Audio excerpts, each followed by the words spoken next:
పరిశుద్ధ గ్రంథాలు తెరిచి హెబ్రీలకు రాసిన పత్రిక, అందరూ కూడా పరిశుద్ధ గ్రంథాలు తెరిచి హెబ్రీలకు రాసిన పత్రిక 11వ అధ్యాయము 7వ వచనాన్ని చదువుదాం. హెబ్రీలకు రాసిన పత్రిక 11వ అధ్యాయము, మంచిగా చదివే వాళ్ళకి మైకి. హెబ్రీలకు రాసిన పత్రిక 11వ అధ్యాయము 7వ వచనం. విశ్వాసమును బట్టి నోవాహు అది వరకు చూడని సంగతులను గూర్చి దేవుని చేత హెచ్చరించబడి భయభక్తులు గలవాడై తన ఇంటి వారి రక్షణ కొరకు ఒక ఓడను సిద్ధము చేశాను. చాలండి. ప్రభు మనందరితో మాట్లాడును గాక. యేసయ్య మనందరికీ తన వాక్య ప్రత్యక్షత దయచేయును గాక. ప్రియమైన దేవుని బిడ్డలారా, అందరూ గమనించండి, నా వైపు చూస్తా దేవుని మాటలు వినండి. శ్రద్ధ వినుట ఎందు పెట్టాలి. ఏం చెబుతున్నాడో అని బోధించే ఆయన వైపు మన శ్రద్ధ, మన మనసు, మన చెవులు పెట్టాలి. ఎక్కడ పడితే అక్కడ నీ మనసు పెట్టినావు అనుకో, ఏం మాట్లాడుతున్నాడో ఏం చెప్తున్నాడో అర్థం కాదు. కాబట్టి చెప్పే ఆయన వైపు మీరు చూస్తా మీ హృదయాన్ని, మీ చెవులను బోధించే వాని వైపు ఉండాలి. దేవునికి స్తోత్రం, హల్లెలూయా. ఈ హెబ్రీ పత్రిక అంతా 11వ అధ్యాయం అంతా, ఈ 11వ అధ్యాయం అంతా విశ్వాస వీరుల పట్టిక, జాబితా. ఈ 11వ అధ్యాయం అంతా కూడా విశ్వాస వీరులు ఉన్నారు. మీకు అది మనసులో ముద్ర పడిపోవాలి. ఏమనంటే హెబ్రీ పత్రిక 11వ అధ్యాయం అనేసరికి విశ్వాస వీరులు దేవుని కొరకు ప్రభువుని నమ్మి ప్రభువుని వెంబడించడం వలన వాళ్ళు వాళ్ళ జీవితంలో ఏమేమి జరిగాయి, ఏమేమి పొందుకున్నారు, ప్రభు కొరకు ఎలా బ్రతికారు, ఎట్లా జీవించారు, ఎట్లా నడిచారు, ఎట్లా బ్రతికారు, మరణం వరకు వాళ్ళు దేవునిలో ఎట్లా విశ్వాసముతో ఉన్నారో, ఈ 11వ అధ్యాయం అంతా విశ్వాస వీరుల గురించి రాయబడింది. కాబట్టి ఈ 11వ అధ్యాయం చదివినప్పుడల్లా మనకేం గుర్తు రావాలంటే, నేను కూడా వీళ్ళలాగా ప్రభువుని వెంబడించాలి, వీళ్ళలాగా నేను ప్రభువుని ప్రేమించాలి, వీళ్ళలాగా ప్రభు కొరకు నేను సాక్షిగా నిలబడాలి, వీళ్ళలాగా నేను కూడా ప్రభులో నిలకడగా ఉండాలి, నా మరణము వరకు నేను దేవుణ్ణి ఇంత గట్టిగా పట్టుకొని జీవించాలి అన్న విశ్వాసము, ఆ దృఢ నిశ్చయత మనలో రావాలి. దేవునికి స్తోత్రం, హల్లెలూయా. కాబట్టి విశ్వాస వీరుల పట్టుకలో చాలామంది పేర్లు ఉన్నాయి. అందులో ఒకడు నోవాహు. ఎవరు? నోవాహు. నోవాహు అనే పేరుకు అర్థం ఏంటంటే విశ్రాంతి లేదా రక్షణ అని అర్థం. నోవాహు అనే పేరుకు అర్థం విశ్రాంతి లేదా రక్షణ అని అర్థం. ప్రియమైన దేవుని బిడ్డలారా, నోవాహు గురించి దేవుడు పౌలు గారి ద్వారా రాపిస్తున్న మాట, విశ్వాసమును బట్టి నోవాహు అది వరకు చూడని సంగతులను గురించి హెచ్చరించబడ్డాడంట. అంటే అది వరకు అవి చూడని వాటిని ప్రభు హెచ్చరించి, నువ్వు నీ ఇంటి కోసం ఒక ఓడను సిద్ధపరచుకోవాలని దేవుడు నోవాహును హెచ్చరించాడు. ప్రియమైన దేవుని బిడ్డలారా, చూసిన దాని మీద విశ్వాసం ఉంచుతాం, చూసిన దాని మీద విశ్వాసం ఉంచడము, నమ్మడము అది విశ్వాసం కాదు. హెబ్రీ పత్రిక 11వ అధ్యాయంలో 1వ వచనంలో రాయబడింది, విశ్వాసం అంటే ఏంటంటే తెలిసిన, విశ్వాసం అన్నది నిరీక్షింపబాటు వాటి యొక్క నిజస్వరూపమైనది, అదృశ్యమైనవి ఉన్నవి అనుటకు రుజువై ఉన్నది. అదృశ్యమైనటంటే కనపడనివి ఉన్నవి అని నమ్మటానికి విశ్వాసం కావాలి.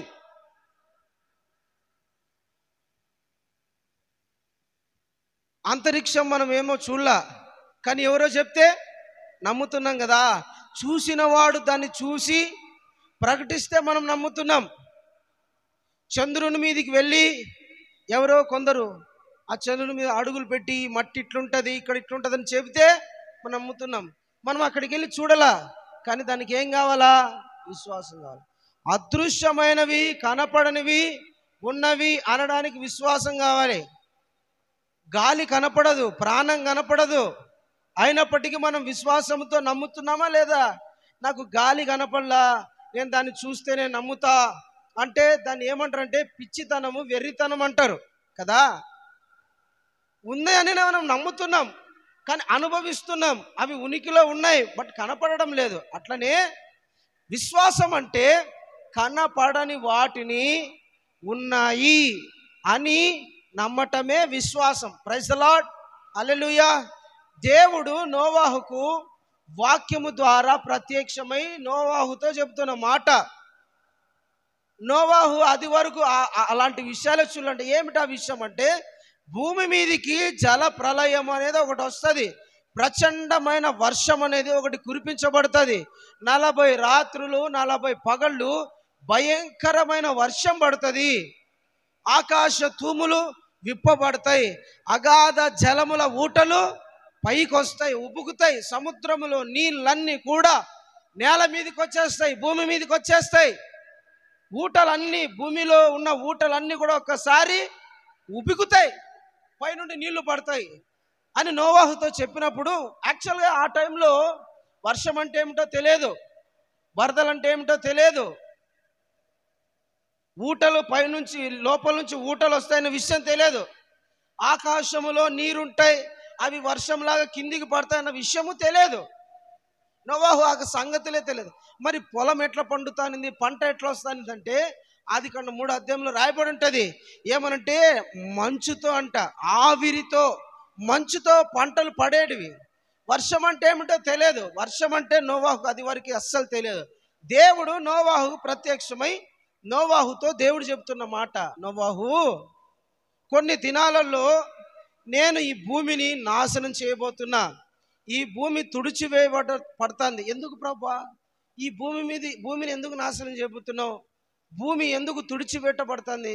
మనుషులందరినీ ఎందుకు లేకుండా చేస్తున్నావు అంటే, నేను భూమిని చూసినప్పుడు భూమి అంతా పాపముతో నిండిపోయింది, ప్రజలు అక్రమమైన మార్గములో నడుస్తూ ఉన్నారు. నేను పెట్టిన ధర్మము, నేను పెట్టిన న్యాయము, నేను పెట్టిన నీతి, నేను పెట్టిన దారిలో కాకుండా వాళ్ళు తమకి ఇష్టం వచ్చినట్టుగా జీవిస్తానన్నారు. వాళ్ళ ఆలోచనలు, వాళ్ళ తలంపులు, వాళ్ళ ఊహలు, వాళ్ళ మాటలు, వాళ్ళ చూపులు, వాళ్ళ క్రియలు అన్నీ కూడా చెడిపోయాయి. భూమి అంతా చెడిపోయింది. ఒక్కడు కూడా నాకు నీతిమంతుడుగా కనపడడం లేదు. ఒక్కడు కూడా అయ్యో ఈ పాపము నేను చేయకూడదు, ఈ దరిద్ర పని నేను చేయకూడదు, ఇలాగ నేను మాట్లాడకూడదు, ఎట్లా పడితే అట్లా నేను జీవించకూడదు అని వాళ్ళలో పెట్టిన మనస్సాక్షి కూడా వాళ్ళకు నొచ్చుకోనంత కఠినమైపోయినారయ్యా వాళ్ళు. అంటే మనస్సాక్షి వాత వేయబడింది. మనస్సాక్షి వాత వేయబడ్డం అంటే తెలుసా మీకు? దేవుడు మన హృదయములలో మనలో ఒక మనస్సాక్షి పెట్టాడు.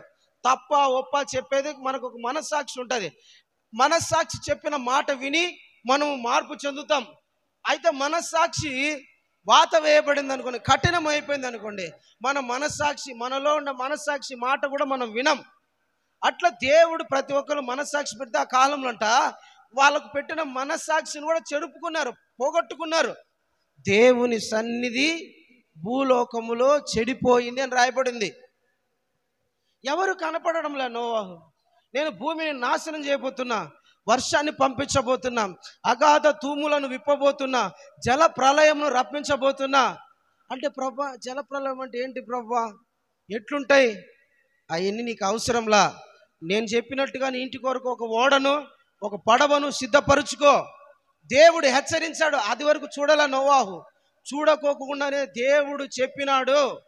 నాకు ప్రత్యక్షమై నాతో మాట్లాడిన దేవుడు చెప్పిన విషయం ఏమిటంటే, భూలోకమును నేను పాడు చేయబోతున్నా, ఈ లోకమును నేను తుడిచిపెట్టేస్తున్నా, నేను ఓడను సిద్ధపరచుకోవాలని దేవుడు నాతో చెప్పాడు. నేను పడవను సిద్ధపరచుకోవాలా అని గుడ్డిగా వెళ్ళి తన ఇంటి వాళ్ళ కోసం ఒక ఓడను సిద్ధపరచుకున్నాడు. దేవునికి స్తోత్రం, హల్లెలూయా. ప్రియమైన దేవుని బిడ్డలారా, దేవుని మీద విశ్వాసం ఉంచడం అంటే ఏంటంటే దేవుడు చెప్పినది గుడ్డిగా చేయడమే. దేవుడు చెప్పినది తూచా తప్పకుండా, ప్రశ్న వేయకోకుండా చెప్పడం, చేయడం. అది ఎట్లుంటుంది, ఎంత దూరం వెళ్ళాలా, ఏం చేయాలా, చేస్తే వచ్చే లాభం ఏంటి అవన్నీ కాదు. దేవుడు చెప్పడు అవన్నీ. ఎప్పుడు చెప్తాడు తెలిసిన? నడుస్తా ఉన్నప్పుడు దేవుడు చెప్తాడు. దేవుణ్ణి వెంబడిస్తూ ఉన్నప్పుడు, ప్రభుతో మాట్లాడుతూ ఉన్నప్పుడు, విశ్వాస జీవితంలో, విశ్వాస ప్రయాణంలో ఉన్నప్పుడు దేవుడు మనతో చెబుతాడు. స్టార్టింగ్లోనే దేవుడు అన్నీ మనకు చెప్పడు. ఎప్పుడు చెప్తాడంటే మనం ఆయనతో ప్రయాణంలో ఉండాలా, ఆయనతో పాటు యాత్ర చేయాలా, ఆయనతో పాటు జీవించాలా, ఆయనతో పాటు నడవాలా, ఆయన మనసును మనం తెలుసుకోవాలా. అప్పుడు దేవుడు మనకు అన్ని చెబుతా వస్తాడు. ప్రియమైన దేవుని బిడ్డలారా, మనము దేవుని మీద విశ్వాసం ఉంచడం అంటే ఏమిటంటే, దేవుడు చెప్పినది తూచా తప్పుకోకుండా పాటించడం, ప్రశ్న వేయకోకుండా, ఎదురు సమాధానం చెప్పుకోకుండా, ఓకే ప్రభువా అని నమ్మకంగా ఉండిపోవడమే. హల్లెలూయా, హల్లెలూయా. విశ్వాసం అనే దానికి ఒక చిన్న ఉదాహరణ చెప్తా చూడండి. ఒక శతాధిపతి అంటే 100 మందికి నాయకుడు ఒక వ్యక్తి దేవుని యేసు ప్రభు దగ్గరికి వచ్చాడు. ప్రభువా, నా ఇంట్లో నా దాసుడు, నా పని చేసేవాడు ఒకడు చావడానికి సిద్ధంగా ఉన్నాడు, వానికి ఒక రోగం వచ్చింది, వాని కోసం నువ్వు ప్రార్థన చేస్తావా అన్నాడు. వాళ్ళ ఇంట్లో దాసుడు పని చేసే వాళ్ళకి రోగం వచ్చింది, చావడానికి సిద్ధంగా ఉన్నాడు. అడుగుతున్నాడు, ప్రభువా నా దాసునికి మరణకరమైన రోగం ఒకటి వచ్చిందయ్యా, రాయ్యా, నువ్వు ప్రార్థన చేస్తే వాడు బాగవుతాడు, ప్లీజ్. బ్రతిమలాడుకోవడానికి వచ్చినాడు. ప్రభు పలకడంలా, పట్టించుకోవడంలా. పక్కన ఉండేవాళ్ళు కొంతమంది జోక్యం చేసుకొని, యూదులు, బోధకుడా, ఇతడు మన ప్రజలను, మన జనులను ప్రేమించి మన కొరకు సమాజ మందిరం కట్టించాడు, నీ వలన మేలు పొందడానికి ఇతడు యోగ్యుడేనయ్యా, దయచేసి ఇతని దాసుని స్వస్థపరచు, ప్రార్థన చేయపు అన్నాడు. దేవుడి ప్రభు కనికరించి పోదంపా అన్నాడు. ఇతనేమనాలా? రాయ్యా, తొందర రాయ్యా, అర్జెంటుకు రాయ్యా అనాలా. ఎవరైనా ఇంట్లో చనిపోతున్నారు, చనిపోయేటప్పుడు డాక్టర్ని ఏమని అడుగుతారు? డాక్టర్ గారు ప్లీజ్ తొందర రండి, డాక్టర్ గారు తొందర రండి అంటాం, అవునా? పాస్టర్ కూడా ప్రార్థన, అయ్యా తొందర రాయ్యా, ప్రార్థన చెయ్య అంటాం. ఈ వ్యక్తి వచ్చాడు, ప్రార్థన చేయమంటున్నాడు, ఇంటికి పోదామంటే పోతాడు ప్రభు. అప్పుడు ఏమన్నాడంటే, ప్రభువా ఒక్క నిమిషం ఆగు, నువ్వు నా ఇంట్లోకి రావడానికి నేను అర్హుడును, యోగ్యుడను కాను. నువ్వు నా ఇంట్లోకి రావడానికి నేను యోగ్యుని కాను ప్రభు, మాట మాత్రం సెలవి, మాట చెప్పు, నా దాసుడు బాగైపోతాడు. నువ్వు నా ఇంట్లోకి రావడానికి నేను యోగ్యుని కాదయ్యా, నా ఇంట్లోకి వద్దు ప్రభు, ఈ నుంచి మాట ప్రకటించు, వాడు బాగైపోతాడు. యేసు ప్రభుకే దిమ్మ తిరిగింది అనుకోండి, ఒక మాటలో చెప్పాలంటే, మన భాషలో చెప్పుకోవాలంటే. ఆయన షాక్ అయిపోయాడు. ఒక్కసారి నిలబడి ప్రజలందరికీ ఇట్లా తిరిగి చూసి, ఇజ్రాయేల్ ప్రజలలో ఎవరికి ఇంత విశ్వాసం ఉండినట్టు నేను చూడాలా అన్నాడు. ఎవరికి కూడా ఇంత విశ్వాసం ఉన్నట్టు నేను చూడలేదయ్యా. ఏంది విశ్వాసం? ఏంటి విశ్వాసం? ఏంటి ఆయన విశ్వాసం? ఏంటి? ఇంటికి రానవసరంలా యేసయ్య, ఇంటికి వచ్చి మాట్లాడని అవసరంలా, ప్రార్థన చేయడం అవసరంలా, ఈ నుంచి ప్రకటిస్తే నా దాసుడు బాగైపోతాడు. హల్లెలూయా. ఈ నుండి ప్రకటిస్తే నా దాసుడు బాగైపోతాడు. విశ్వాసం అతని, ఆయన విశ్వాసం చూడండి, అతనిలో ఎంత విశ్వాసం తెలిసిన, ప్రభుని ఎంత నమ్ముతున్నాడు తెలిసిన. నా ఇంటికి రానవసరంలా, నా ఇంట్లో అడుగు పెట్టాల్సిన అవసరంలా, నేను యోగ్యుణ్ణే కాదు, ఆయన మాట చెబితే జరిగిపోతాయి. సరే నువ్వు వెళ్ళన్నాడు ప్రభు. వెళుతా ఉండగానే యేసు ప్రభు నుంచి మాట ఈడు చెప్పినాడంతే, నువ్వు వెళ్ళు బాగైపోతాడు పో. విశ్వాసంతో వెళ్ళిపోయాడండి నా దాసుడు, నా పనుడు బాగైపోయింటాడని. ఆడిపోయేసరికి ఈయన వెళ్ళేటానికి కరెక్ట్గా అతను బాగైపోయి తన పని తను చేసుకుంటాడు. పక్కన వాళ్ళని అడిగాడు, అరే ఏ టైంకి ఇతను బాగైనాడు, ఏ టైంకి ఇతను లేచినాడు అంటే, నిన్న నువ్వు ఈ టైంకి పలానా టయానికి యేసు ప్రభు దగ్గరికి పోయినావు కదా, ఆ టైంకి బాగా ఇతడు లేచి పని చేసుకుంటా అన్నాడు. దేవునికి స్తోత్రం, హల్లెలూయా. విశ్వాసం అంటే ఏంటో తెలిసినా? నమ్మటం. విశ్వాసం అంటే ప్రియమైన దేవుని బిడ్డలారా, కార్యము జరుగుతుంది. ఖచ్చితంగా దేవుడు ఏ మాట అయితే చెప్తాడో అది తూచా తప్పుకోకుండా జరుగుతుంది అన్న విశ్వాసంతో ఉండాలి. నోవాహు దేవుని మీద విశ్వాసమును బట్టి ప్రభుని నమ్మి తను అది వరకు చూడని సంగతులను, అంతవరకు చూడలే. వర్షం అంటే ఏంటో తెలియదు, పైనుండి వర్షం అంటే ఏంటో తెలియదు, వాగంటే ఏంటో తెలియదు, ఆకాశ తూములు విప్పబడతాయనో తెలియదు. అగాధ జలములు పైకి వస్తాయని తెలియదు, వరద అంటే ఏంటి తెలియదు. దేవుడు చెప్పాడు ఓడని సిద్ధపరచుకో అన్నాడు, అంతే. దేవునికి స్తోత్రం. ఓడని సిద్ధపరచుకోవడానికి స్టార్ట్ చేశాడు. ఓడ ఎన్ని సంవత్సరాలు కూడా తెలిసిన 120 సంవత్సరాలు. ఎన్ని సంవత్సరాలు? 120 సంవత్సరాలు ఓడ పడవను కట్టాడు. 1 సంవత్సరం 2 సంవత్సరాలు కాదు. అది ఏదో 4 మనుషులు ఎక్కే పడవ అయితే తొందరగా తయారు చేయొచ్చు. దానికి 3 అంతస్తులు, ఆ పడవలో 3 అంతస్తులు ఉండాలా. ఆ పడవ ఇంచుమించు 300 అడుగులు వెడల్పు ఉండాలా. అంటే ఈ నుంచి దగ్గర దగ్గర బాబానగర్ అవతలకు ఉంటుంది. అంత పెద్ద పడవ. ఇట్లా చూస్తే 3 అంతస్తులు. అది 1 రోజు 2 రోజులు 1 నెలలో అయిపోయేదా? ఉండేది 8 మంది మనుషులు. వాళ్ళు ఎక్కడో కట్టెలు తీసుకురావాలా, పెద్ద మొద్దులు నరుక్కొని రావాలా, దాన్ని బాగా నీట్గా తయారు చేసుకోవడం. పడవకు ఏ రకంగా సిద్ధం చేయాలో ఆ రకంగా సిద్ధం చేయాలి. ఆ కాలము మిషన్లు లేవు, కరెంటు లేదు, లైట్ లేదు. వీళ్ళు 8 మందే. 120 సంవత్సరాలు. మధ్యలో అనుకుంటాడు, నాతో ప్రభు చెప్పి 10 సంవత్సరాలు ఏంది వర్షమే రాలా, ఇప్పుడు 50 సంవత్సరాలు ఏంది ఇంకా వర్షమే రాలా, ఎవరెవరు నా పిల్లలు ఇంత పెద్ద అయిపోయినారు ఇంకా ఏంది, దేవుడు చెప్పిన విషయం జరగలేదే. దేవుడు చెప్పాడు, జరుగుతుంది. ఆయన మాట ఇచ్చాడు, ఖచ్చితంగా నెరవేరుస్తాడు. వాగ్దానం చేశాడు, వాగ్దానమును నెరవేర్చుటకు ఆయన సమర్థుడు. ఇచ్చిన మాట తప్పడానికి ఆయన నరుడు కాడు. చెయ్యి చాపి ఆశీర్వదించడాన్ని చెప్పిన దేవుడు మరలా వెనక్కి తీసుకోడు. ఆయన ఒక్కసారి ప్రకటించాడా, చెప్పాడా, మాట ఇచ్చాడా, వాగ్దానం చేశాడా, ఆకాశమైన గతించునేమో కానీ నా మాట పొల్లైనను సున్నాయినను తప్పిపోదంట. మాట ఇచ్చాడంటే, వాగ్దానం చేశాడంటే ఖచ్చితంగా అది నెరవేర్చి తీరుతాడాయన. అలాంటి సమర్థుడాయన. హల్లెలూయా. నోవాహు 120 సంవత్సరాలు దేవుణ్ణి నమ్మాడు, విశ్వాసంతో ఉన్నాడు, ఎదురు చూస్తా ఉన్నాడు. దేవుడు పంపిస్తానన్నాడు, అంతవరకు నేను ఎదురు చూడాలా. తొందరపాటు ఉండకూడదు. విశ్వాసం అనేది తొందరపాటు ఉండకూడదు. విశ్వాసానికి ఓర్పు అనేది ఉండాలా, విశ్వాసానికి సహనం అనేది ఉండాలా, విశ్వాసానికి ఎదురుచూపు నిరీక్షణ అనేది ఉండాలా. దేవుడి కార్యాలు మన జీవితంలో చూడాలంటే విశ్వాసం ఒకటి సరిపోదు. విశ్వాసానికి ఓర్పు ఉండాలా, సహనం ఉండాలా, నిరీక్షణ ఉండాలా. ఈ 4 కలిసి ఉంటేనే నీ జీవితంలో విశ్వాసానికి తగినట్టుగా క్రియలను చూస్తావు. దేవుడు నీ జీవితంలో చేయాల్సిన మేలులు, ఆశీర్వాదాలు, నీకు వాగ్దానం ఇచ్చిన వాగ్దానాలన్నీ నెరవేర్చబడతాయి. దేవునికి స్తోత్రం కలుగును గాక. హల్లెలూయా. ప్రియమైన దేవుని బిడ్డలారా, నోవాహుతో చెబుతున్న దేవుని మాట ఏంటంటే, నోవాహు హెచ్చరించబడ్డాడంట. హెచ్చరిక అనండి, హెచ్చరిక.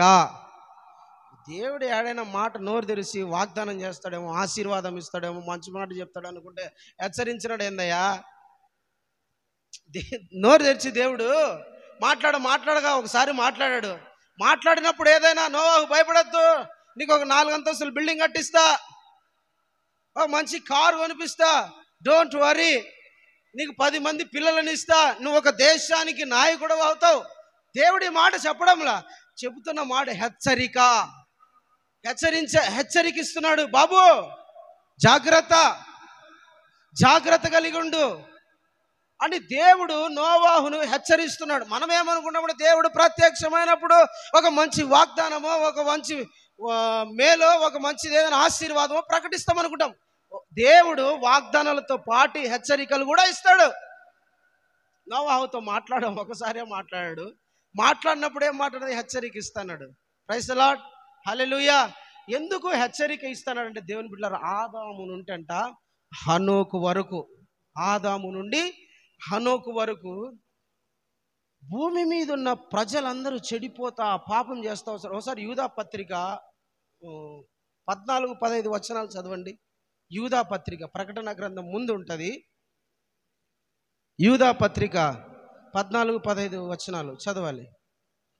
ఆదాము మొదలుకొని, గట్టిగా చదవండి బ్రదర్. ఆదాము మొదలుకొని 7వ వాడైన నోవాహు వరకు, హనోకు వరకు వీరిని గూర్చి ప్రవచించెను. ఇట్లా నేను, ఇదిగో ఆ, అందరికీ తీర్పు తీర్చుటకును అందరికీ తీర్పు తీర్చుటకును వారిలో భక్తిహీనులందరూ ఆ, భక్తిహీనముగా చేసిన వారి భక్తిహీన క్రియలన్నిటిని గూర్చి, ఆ, భక్తిహీనులైన పాపులు తనకు విరోధముగా చెప్పిన కఠినమైన మాటలన్నిటిని గూర్చి ఆ, వారు ఒప్పించుటకును ఆ. ప్రభు తన వేవేల పరిశుద్ధుల పరివారముతో వచ్చెను. చాలండి. హల్లెలూయా. ప్రియమైన దేవుని బిడ్డలారా, ఆదాము నుండి 7వ వాడైన హనోకు వరకంట తీర్పు ప్రకటిస్తా వచ్చారు. జడ్జిమెంట్, ద డే ఆఫ్ దేవుని యొక్క తీర్పు దినం. ఏమని తీర్పు తీర్చారు తెలిసిన? పాపం ఎక్కువైతే, దేవునికి విరోధంగా జీవిస్తే, మనము వ్యతిరేకంగా ఉంటే దేవుని తీర్పు దిగొస్తుంది, ఉగ్రత దిగొస్తుంది, నాశనం దిగొస్తుంది. జాగ్రత్తగా ఉండండి. దేవుని సన్నిధిలో భయభక్తులు కలిగి ఉండండి. దేవునికి లోపడతా ఉండండి. పరిశుద్ధంగా జీవించండి. పాపము చేయొద్దండి, అక్రమము చేయొద్దండి, నరహత్యలు చేయొద్దండి, వ్యభిచారం చేయొద్దండి, బహుభార్యాతత్వం వద్దు, ద్వేషం వద్దు, అసహ్యం వద్దు, అన్న తమ్ముల మధ్య ఒకరి కొట్లాటలు వద్దు. ఇవన్నీ దేవునికి నచ్చని కార్యాలు. ఇట్లా జీవించొద్దండి. దయచేసి జాగ్రత్తగా బ్రతకండి, లేదంటే దేవుని తీర్పు భూమి మీదకి దిగి వస్తుందని ఆదాము నుండి నోవాహు వరకు లోకంలో తీర్పును ప్రకటిస్తా వచ్చారు. తీర్పును ప్రకటిస్తా వచ్చారు. భక్తిహీనుల దగ్గరికి వెళ్ళి, నోవాహు తండ్రి పేరు లెమెకు, హనోకుకు నోవాహుకు మధ్య ఉన్న వ్యక్తి లెమెకు. లెమెకు నోవాహుతో చెప్పినాడు, నోవాహు నాన్నా, నా పితరులు, నా తండ్రి హనోకు దేవుని గురించి 300 సంవత్సరాలు లోకములో ప్రకటించాడు, తీర్పును ప్రకటించాడు, దేవుని ఉగ్రతను ప్రకటించాడు, నాశనమును ప్రకటించాడు. దేవుడు భూమి మీదకి తీర్పు ప్రకటిస్తానంటున్నాడని నా తండ్రి అయినా హనోకు ప్రకటించాడు. కాబట్టి నువ్వు కూడా దేవుని సన్నిధిలో భయభక్తులు కలిగి ఉండు, జాగ్రత్తగా ఉండు, క్రమంగా ఉండు, పవిత్రంగా ఉండు, పరిశుద్ధంగా ఉండురా. ఎట్లా పడితే అట్లా బ్రతకాకురా, ఎట్లా పడితే అట్లా జీవించాకురా, ఎట్లా పడితే అట్లా ఉండాకు నాన్న నోవాహు. దేవుని మీద భయభక్తులు కలిగి ఉండరా, శ్రద్ధగా ఉండరా. ఇది నాశనకరమైన దినాల చూడరా. లోకాన్ని చూస్తున్నావు, ఎక్కడ చూసినా కూడా బ్రతకడానికి ఇష్టపడని రోజులలో మనం ఉన్నాం రా. భార్య భర్తలు కొట్టుకుంటున్నారు. చూడండి ఎట్లా, నరహత్య, తిరుగుబాటుతనం, వేశ్యాతనం, తాగుడుబోతులు, ఇదంతా భయంకరమైన పాపములతో నిండిపోయింది నాన్న. దయచేసి దేవుని మీద భయభక్తులు కలిగి ఉండనప్పుడు నోవాహు దేవుని మీద విశ్వాసము గలవాడై హెచ్చరించబడ్డాడు. హల్లెలూయా, హల్లెలూయా. ఆది కాండంలోనే ఉంటుంది 6వ అధ్యాయం 8వ వచనంలో, దేవుని దృష్టికి నోవాహు కృప పొందినవాడాయను. ఆది కాండము 6వ అధ్యాయము 8వ వచనం చదవండి బ్రదర్. అయితే నోవాహు యెహోవా దృష్టి యందు కృప పొందిన వాడాయను. చాలండి. పాత బైబిల్ ఉంటుంది కటాక్షము పొందెను అని ఉంటుంది. న్యూ ట్రాన్స్లేట్ ఇది ఇంగ్లీష్, తెలుగులో కృప. పాత ఓల్డ్ వర్షన్లో అయితే కటాక్షం ఉంటుంది. దేవుని దృష్టికి నోవాహు కృప పొందాడంట, కృపనిచ్చాడంట. ఈ భూమి మీద అందరూ చెడిపోయాడురా, కానీ నేను నీ మీద కృప చూపుతున్నా. హల్లెలూయా. భూమి మీద అందరూ తిరుగుబాటు చేశారు, నువ్వు ఒక్కనివి నాకు లోబడ్డావు. భూమి మీద అందరూ కూడా వాళ్ళకి ఇష్టం వచ్చినట్టు బ్రతుకుతున్నారు, నువ్వు ఒక్కనివి నా మాట ప్రకారం బ్రతుకుతున్నావు. నువ్వొక్కనివి నా మీద విశ్వాసంతో ఉన్నావు. నువ్వొక్కనివి నా ఆజ్ఞలను పాటిస్తున్నావు. నువ్వొక్కనివి నేనంటే భయభక్తులు కలిగి ఉన్నావు. కాబట్టి నేను నీ మీద కృప చూపుతున్నా. కృప అంటే ఏంటో తెలిసినా? కృప అంటే శిక్షించడానికి, శిక్ష పొందడానికి అర్హుడైన తప్పించబడమే కృప. హల్లెలూయా. నోవాహు దేవుని దృష్టికి కృప పొందినవాడాయను.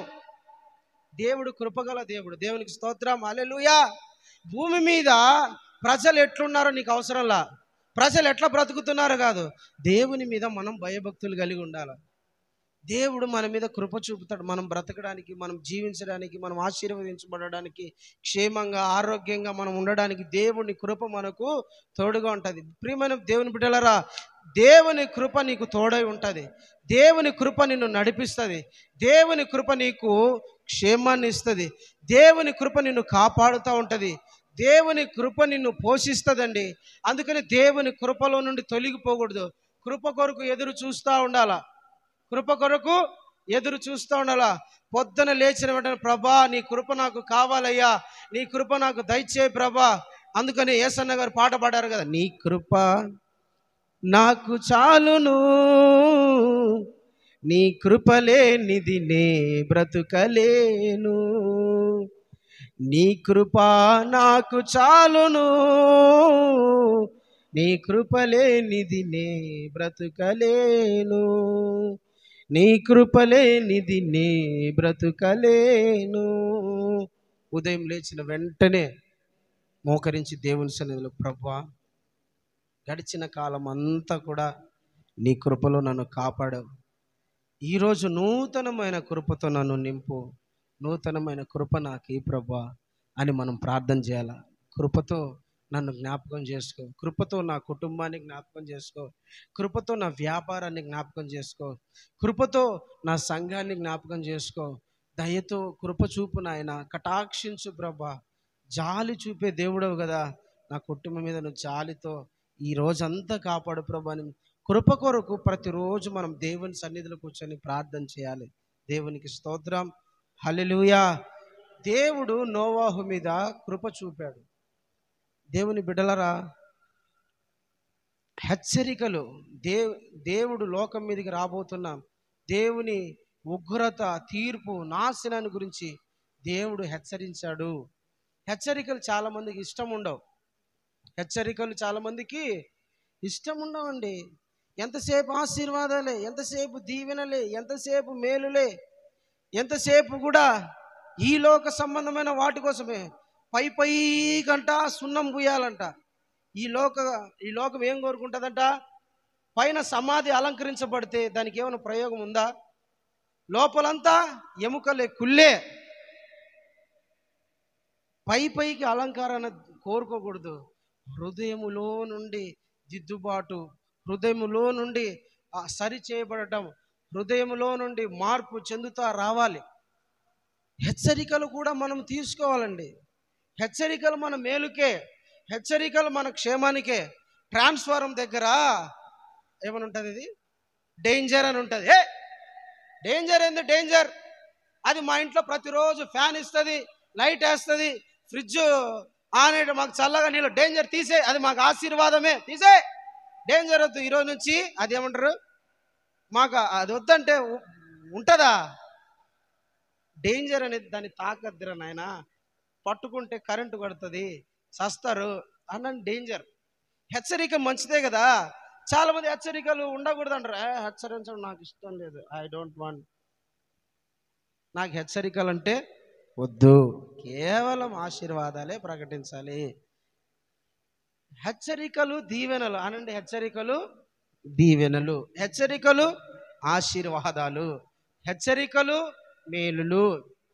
దేవుడు హెచ్చరించినప్పుడు, హెచ్చరికతో దేవుడు మనతో మాట్లాడినప్పుడు అది మనకు ఆశీర్వాదం, అది మనకు దీవెన.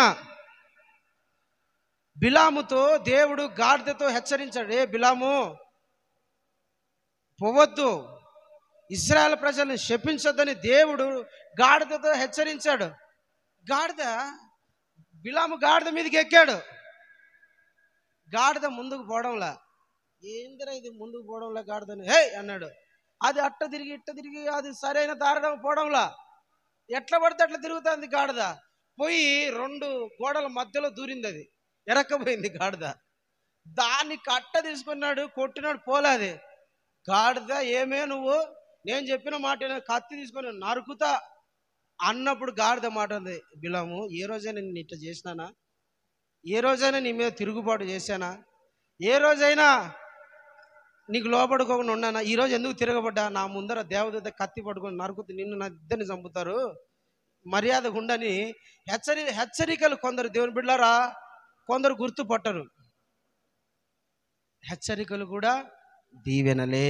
దేవునికి స్తోత్రం కలుగునుగాక. హల్లెలూయా, హల్లెలూయా. దేవునికి మహిమ కలుగునుగాక. ప్రభు అయిన యేసునందు విశ్వాసం ఉంచండి, నమ్మి బాప్తిసం పొందని. నమ్మి బాప్తిసం పొందిన వాడు రక్షించబడతాడు, నమ్మని వాడు శిక్షించబడతాడు అని వాగ్దానం ఉంది. అది మాట ఉంది. శిక్ష అంట బాబా చెప్పినాడు పాస్టర్. 20 ఏళ్ళు అయింది బాప్తిసం తీసుకోక, నాకేం శిక్ష వచ్చింది? 20 ఏళ్ళైంది బాప్తిజం తీసుకో, నాకు ఏం శిక్ష వచ్చింది? 20 సంవత్సరాలు అయిందండి చర్చికి పోతానా, బాప్తిజం తీసుకోలే. ఏది నాకు శిక్ష? ఏది వచ్చింది శిక్ష? ఏంది? రాదు, వెంటనే రాదు, హఠాత్తుగా వస్తుంది. చెప్పి రాదు, నాశనం అంట చెప్పి రాదు.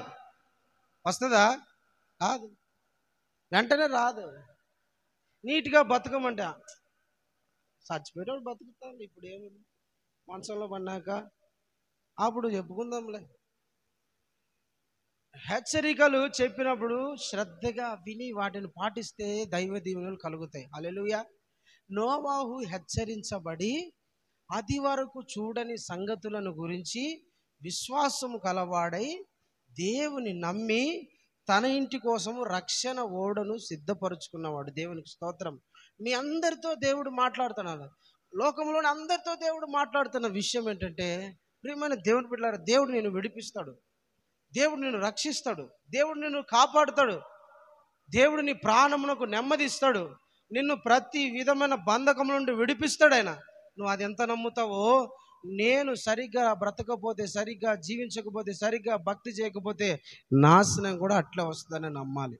హల్లెలూయా, హల్లెలూయా. దేవునికి స్తోత్రం కలుగును గాక. ఆమేన్. ప్రేమైన దేవుని బిడ్డలారా, నోవాహు విశ్వాసం గలవాడై నడిచినాడంట, హెచ్చరించబడ్డాడంట.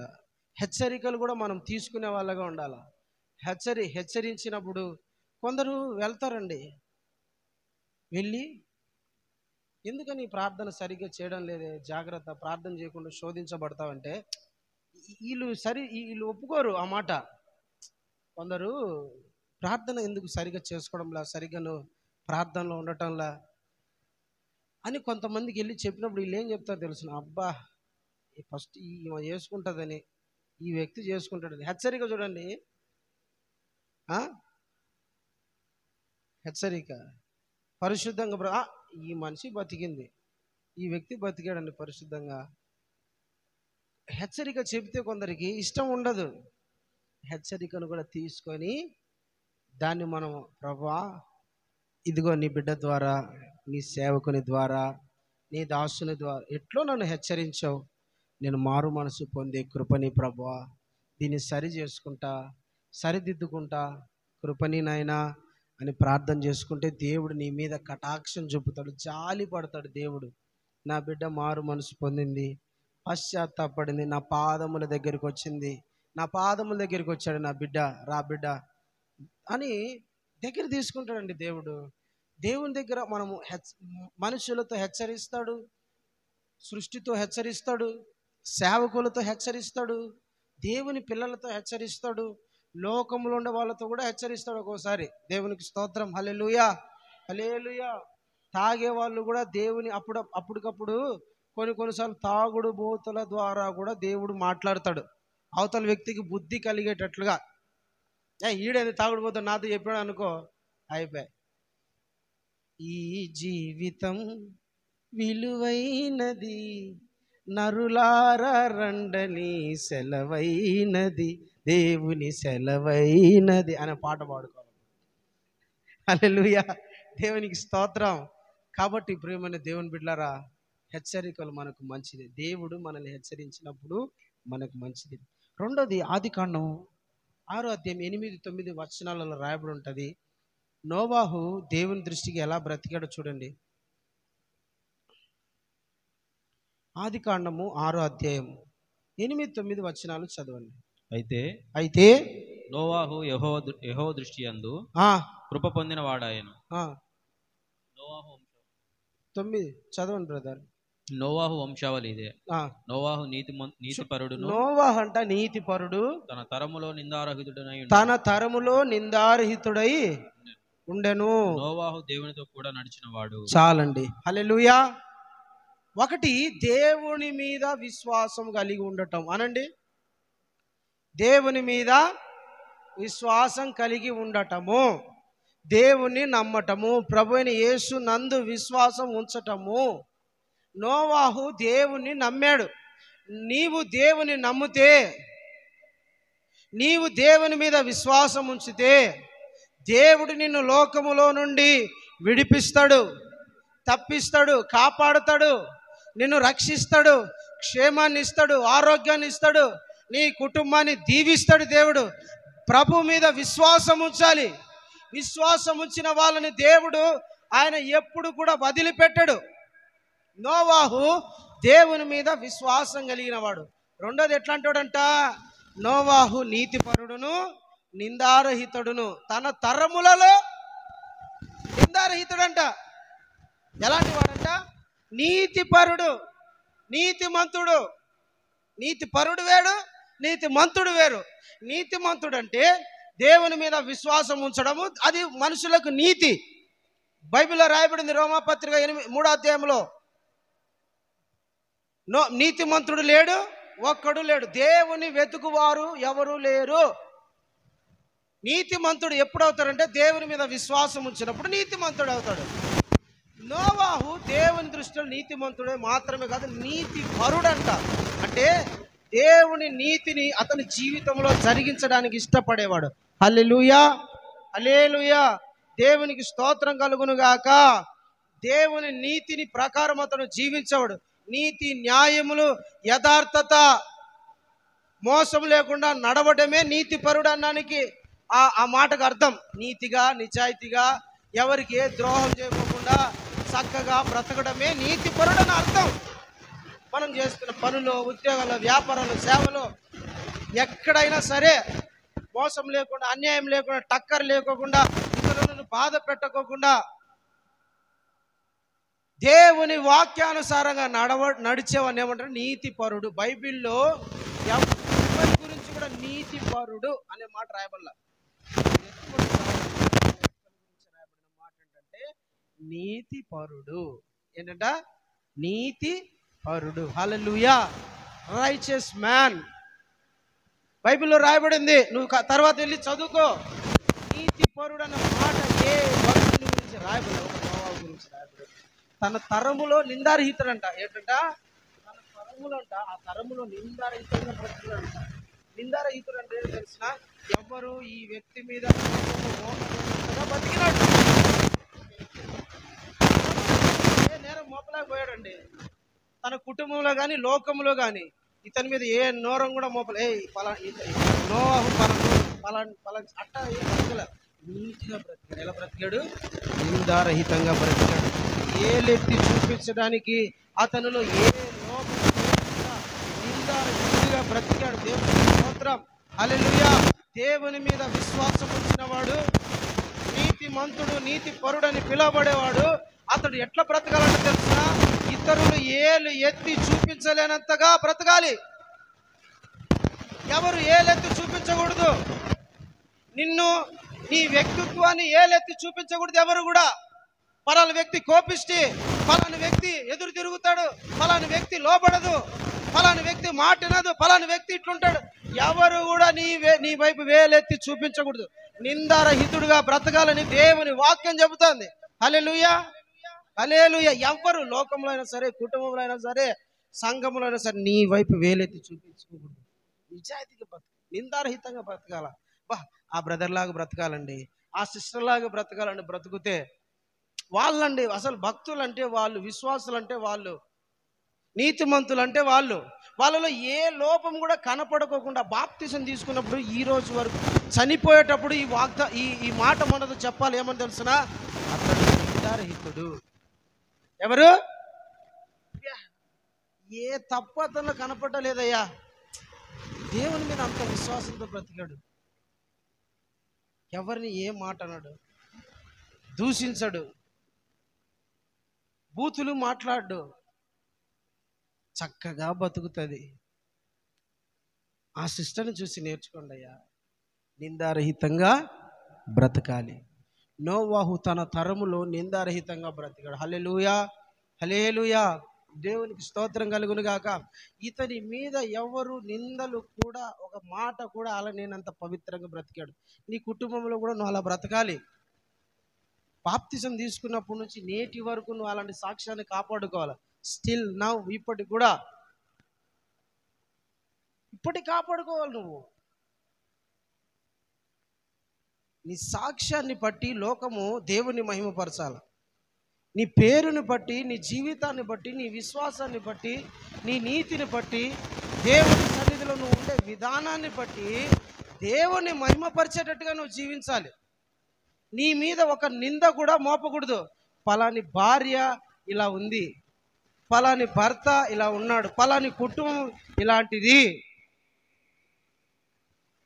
నీతిమంతుల కుటుంబము, విశ్వాస గృహము నీ గురించి సాక్ష్యం చెప్పాలి లోకం. హల్లెలూయా, హల్లెలూయా. దేవునికి స్తోత్రం కలుగును గాక. అలాంటి సాక్ష్యం రావాలండి మీ దగ్గర నుంచి. నిందారహితంగా ఉండాలి, నీతిమంతులుగా ఉండాలి. విశ్వాస జీవితం అంటే మనల్ని మనం కాపాడుకుంటా ఉండాలి. దేవునికి స్తోత్రం. హల్లెలూయా, హల్లెలూయా. ప్రియమైన దేవుని బిడ్డలారా, ఇంకొకటి నిందారహితుడు అంటే తనను తాను కాపాడుకుంటా ఇతరుల మీద ఏ నింద మోపకుండా ఉండేవాడే నీతిపరుడు, నీతిమంతుడు అంట. నిందారహితుడు అంటే తన మీద ఏ నింద రాకుండా చూసుకోవాలా, ఇతరుల మీద ఏ నింద మోపకూడదు. తన మీద ఏ నింద పడకోకుండా చూసుకోవాలా. దైవజనుడైన రాజుబాబు గారు ఉన్నారు. ఇప్పుడు సిస్టర్ పాట అమ్మ పాడింది. ఏం పాట మరి? ఈరోజు పాట పాడింది. ఏం పాట? భక్త సింగ్, ఆయన బెర్కిమెన్స్ గారు ఆ పాట, నిన్ను విడచి కొండలలో లోయలలో అని పాట పాడాడు కదా రాజుబాబు గారు. ఆయన ప్రభువుని నమ్మినందుకు తన భార్య విడిచిపెట్టి వెళ్ళిపోయింది. 2 పిల్లలు. నువ్వు ప్రభుతో ఉంటా, ఇట్లా సేవ చేస్తా, లెక్చరర్ జాబ్ను వదిలేసి ఇట్లా నువ్వు సేవకి వెళ్ళిపోతా, నేను మందిరాన్ని, నేను విశ్వాసుని అంటే నేను రాను, నేను నిన్ను పెళ్లి చేసుకునింది నువ్వేదో సేవ చేస్తావని కాదు, ఉద్యోగం చేసి 4 రాళ్ళు ఎత్తిపెట్టి మమ్మల్ని ప్రయోజకురాలుగా మా కోసం పెద్ద బిల్డింగ్ కడతావని మేము అనుకున్నాను. ఇప్పుడు సేవ చేస్తానంటే నేను నీతో బతకను, నా పిల్లలు నీ దగ్గర ఉన్నారని 2 తీసుకొని అమ్మగారింటికి వెళ్ళిపోయింది. రాజుబాబు గారి భార్య, వినండి జాగ్రత్తగా, భంగపడ్డాడు. అమ్మా, దేవుడు మనకి ఇచ్చింది ఈ ఆయుష్, నాకు దేవుడు ఇచ్చిన ఉద్యోగం, దేవుడు నన్ను సేవకు పిలిచాడు, పరిచర్యకు పిలిచాడు, అలాంటిది నేను దేవుని సేవ చేయకపోతే దేవుడు బాధపడ్డా, దుఃఖపడ్డా. సేవ చేయాలమ్మా, దేవుడు మనకి ఇప్పుడు పోగొట్టుకునేటన్ని సేవలు ఇస్తాడమ్మా అంటే నేను వినకుండా వెళ్ళిపోయింది. ఆయన ఒక తీర్మానం తీసుకున్నాడు. ఏమిటంటే, సేవకు వచ్చినప్పుడు ఒక తీర్మానం, ఒంటరిగా ఉన్నప్పుడు ఏ మహిళ కూడా మందిరంలోకి అడుగు పెట్టకూడదు అని ఒక తీర్మానం తీసుకున్నాడు. నేను మందిరంలో ఉన్నప్పుడు ఏ ఒంటరి మహిళ కూడా మందిరంలో అడుగు పెట్టకూడదు. ఆదివారం రావాలా, ఆదివారం పోవాలా, వస్తే ఫ్యామిలీతో రండి. తీర్మానం. ఆయన చచ్చిపోయేంత వరకు, మరణించేంత వరకు, ప్రభు దగ్గరికి వెళ్ళిపోయేంత వరకు ఆ తీర్మానం అట్లా నిలబడ్డాడు. నా మీద నింద పడకూడదు. లోకము భయంకరమైన ఉండేది. విశ్వాసులే పాస్టర్ గారు చూడ, ఆమె పోయి ఆడ కూర్చున్నా కూడా పాస్టర్ ఆమెతో ఉన్నాడు అన్నట్టుగా మాట్లాడుతుంది. అలాంటి దరిద్రపు భయంకరమైన లోకంలో నా మీద నింద పడకూడదు, నన్ను నేను కాపాడుకోవాలని తన జీవితం మరణము వరకు ఆయన నమ్మకంగా అట్లా నిలబడిపోయాడు, నింద పడుకోకుండా. హల్లెలూయా, ప్రైజ్ ది లార్డ్. నింద పడుకోకుండా నిందారహితంగా బ్రతికాడు, పవిత్రంగా బ్రతికాడు, పవిత్రతను కాపాడుకున్నాడు ఆయన. మన మీద కూడా నింద పడదు, మనం ఇతరుల మీద నింద మోపకూడదు. నీతిమంతుడంట, నిందారహితుడంట, దేవునితో నడిచిన వాడు నోవాహు. ఎలాంటి వాడు అంటే దేవుని బిడ్డలారా, నోవాహు దేవునితో నడవాలి. ఈ లోకంలో మనం మనుషులతో కాదు, మనుషుల ఆలోచనలతో కాదు నడవాల్సింది, మనుషుల ఇష్టంతో కాదు నడవాల్సింది, మనుషుల కోరికలతో కాదు నడవాల్సింది, దేవునితో నడవాలి. దేవునితో నువ్వు నడవడము ప్రారంభిస్తే, దేవునితో నువ్వు నడవడము జీవిస్తే, దేవునితో నీ యాత్ర ఉంటే, దేవుడు నీతో మాట్లాడతాడు, నిన్ను బలపరుస్తాడు, నిన్ను ఆశీర్వదిస్తాడు. దేవునితో నీ నడక, నీ ప్రయాణం ఉండాలి. ఈ లోకముతో నువ్వు ప్రయాణం చేస్తే నీకు బాధ, దుఃఖము, కన్నీళ్ళు, వేదన నీకు నష్టం కలగజేస్తాయి. ఈ లోక సంబంధంతో, ఈ లోకంతో నువ్వు నడిస్తే నీకు నష్టం కలుగుతుంది. ఈ లోక సంబంధమైన స్నేహము, ఈ లోక సంబంధమైన బంధుత్వము, ఈ లోక సంబంధమైన ఆలోచనలు అన్నీ కూడా నీకు నష్టం తీసుకొచ్చి పెడతాయి. దేవునితో నువ్వు నడుస్తే దేవుడు నిన్ను దీవిస్తాడు. హల్లెలూయా, హల్లెలూయా. దేవునితో నడవడము ప్రారంభించాలి. దేవునితో నడవడం అంటే ఏంటి? దేవుని ఆలోచనలే నా ఆలోచనలు. నా ప్రభు ఏం చెప్తే నేను అలాగే జీవించాలా. నా ప్రభు ఏం చెప్తే అది నా జీవితంలో అదే నెరవేరాలి. అన్యజనులు, నా బంధువులు, నా రక్త సంబంధము, నా తోబుట్టువులు, వాళ్ళు నా మీద పెత్తనం చెయ్యకూడదు. నేను ఒక విశ్వాసిని, విశ్వాస వీరుణ్ణి, నేను నీతిపరుణ్ణి. అన్యజనులు నడుచుకున్నట్టు నేను నడుచుకోకూడదు. నేను దేవునితో నడవాలి. హల్లెలూయా. ప్రియమైన దేవుని బిడ్డలారా, దేవునితో నడవాలి అనండి. దేవునితో నడవాలి. లోకంతో నడవకూడదు. మనం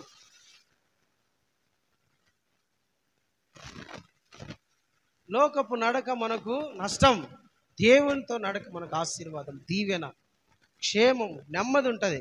దేవునికి స్తోత్రం. Praise the lord. ఈ రోజు నుంచి నువ్వు దేవునితో నడవడం ప్రారంభించు. దేవునితో నడవడం అంటే ఏంటంటే నీ ప్రతి ఆలోచన పరలోక సంబంధమైనదై ఉండాలి. నువ్వు వ్యాపారం చేస్తావా, అది దేవునికి సంబంధించినదై ఉండాలి. దేవుని ఆలోచన ప్రకారం ఉండాలి. నువ్వు పెళ్లి చేసుకున్నావా, వివాహం చేస్తున్నావా, అది దేవుని ఆలోచన ప్రకారమే ఉండాలి. ఇల్లు కడుతున్నావా, అది దేవుని ఆలోచన ప్రకారమే ఉండాలి. నువ్వు ఏం చేసినా కూడా అది దేవుని ఆలోచన ప్రకారం, దేవుని వాక్యానుసారంగా ఉండటమే దేవునితో నడవటం అని అర్థం. ఈ లోకంలో దేవునితో నడవటం అంటే అలా ఉంటుంది. పెళ్లి చేసుకుంటాము, అంతా నీ చిత్తమే అంటాం. ఆడికి పోతానే కథం మొత్తం కేల్ కథం. దేవుని చిత్తం ఉండదు అందులో. అంతా నా చిత్తమే సిద్ధించును గాక అంటాం కదా. Praise the Lord. హల్లెలూయా. ఒక సంబంధం వచ్చింది. సంబంధం వస్తే ఫస్ట్ ఏం మాట్లాడరు?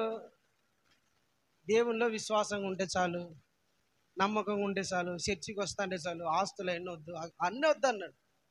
అన్నీ వద్దాను. ఇంటికి వస్తాము, ఒకసారి చూసిపోతాము, ఏం లేదు పెళ్ళి చేస్తాము, అన్నీ చూసిపోతాములే అన్నారు. అంతే.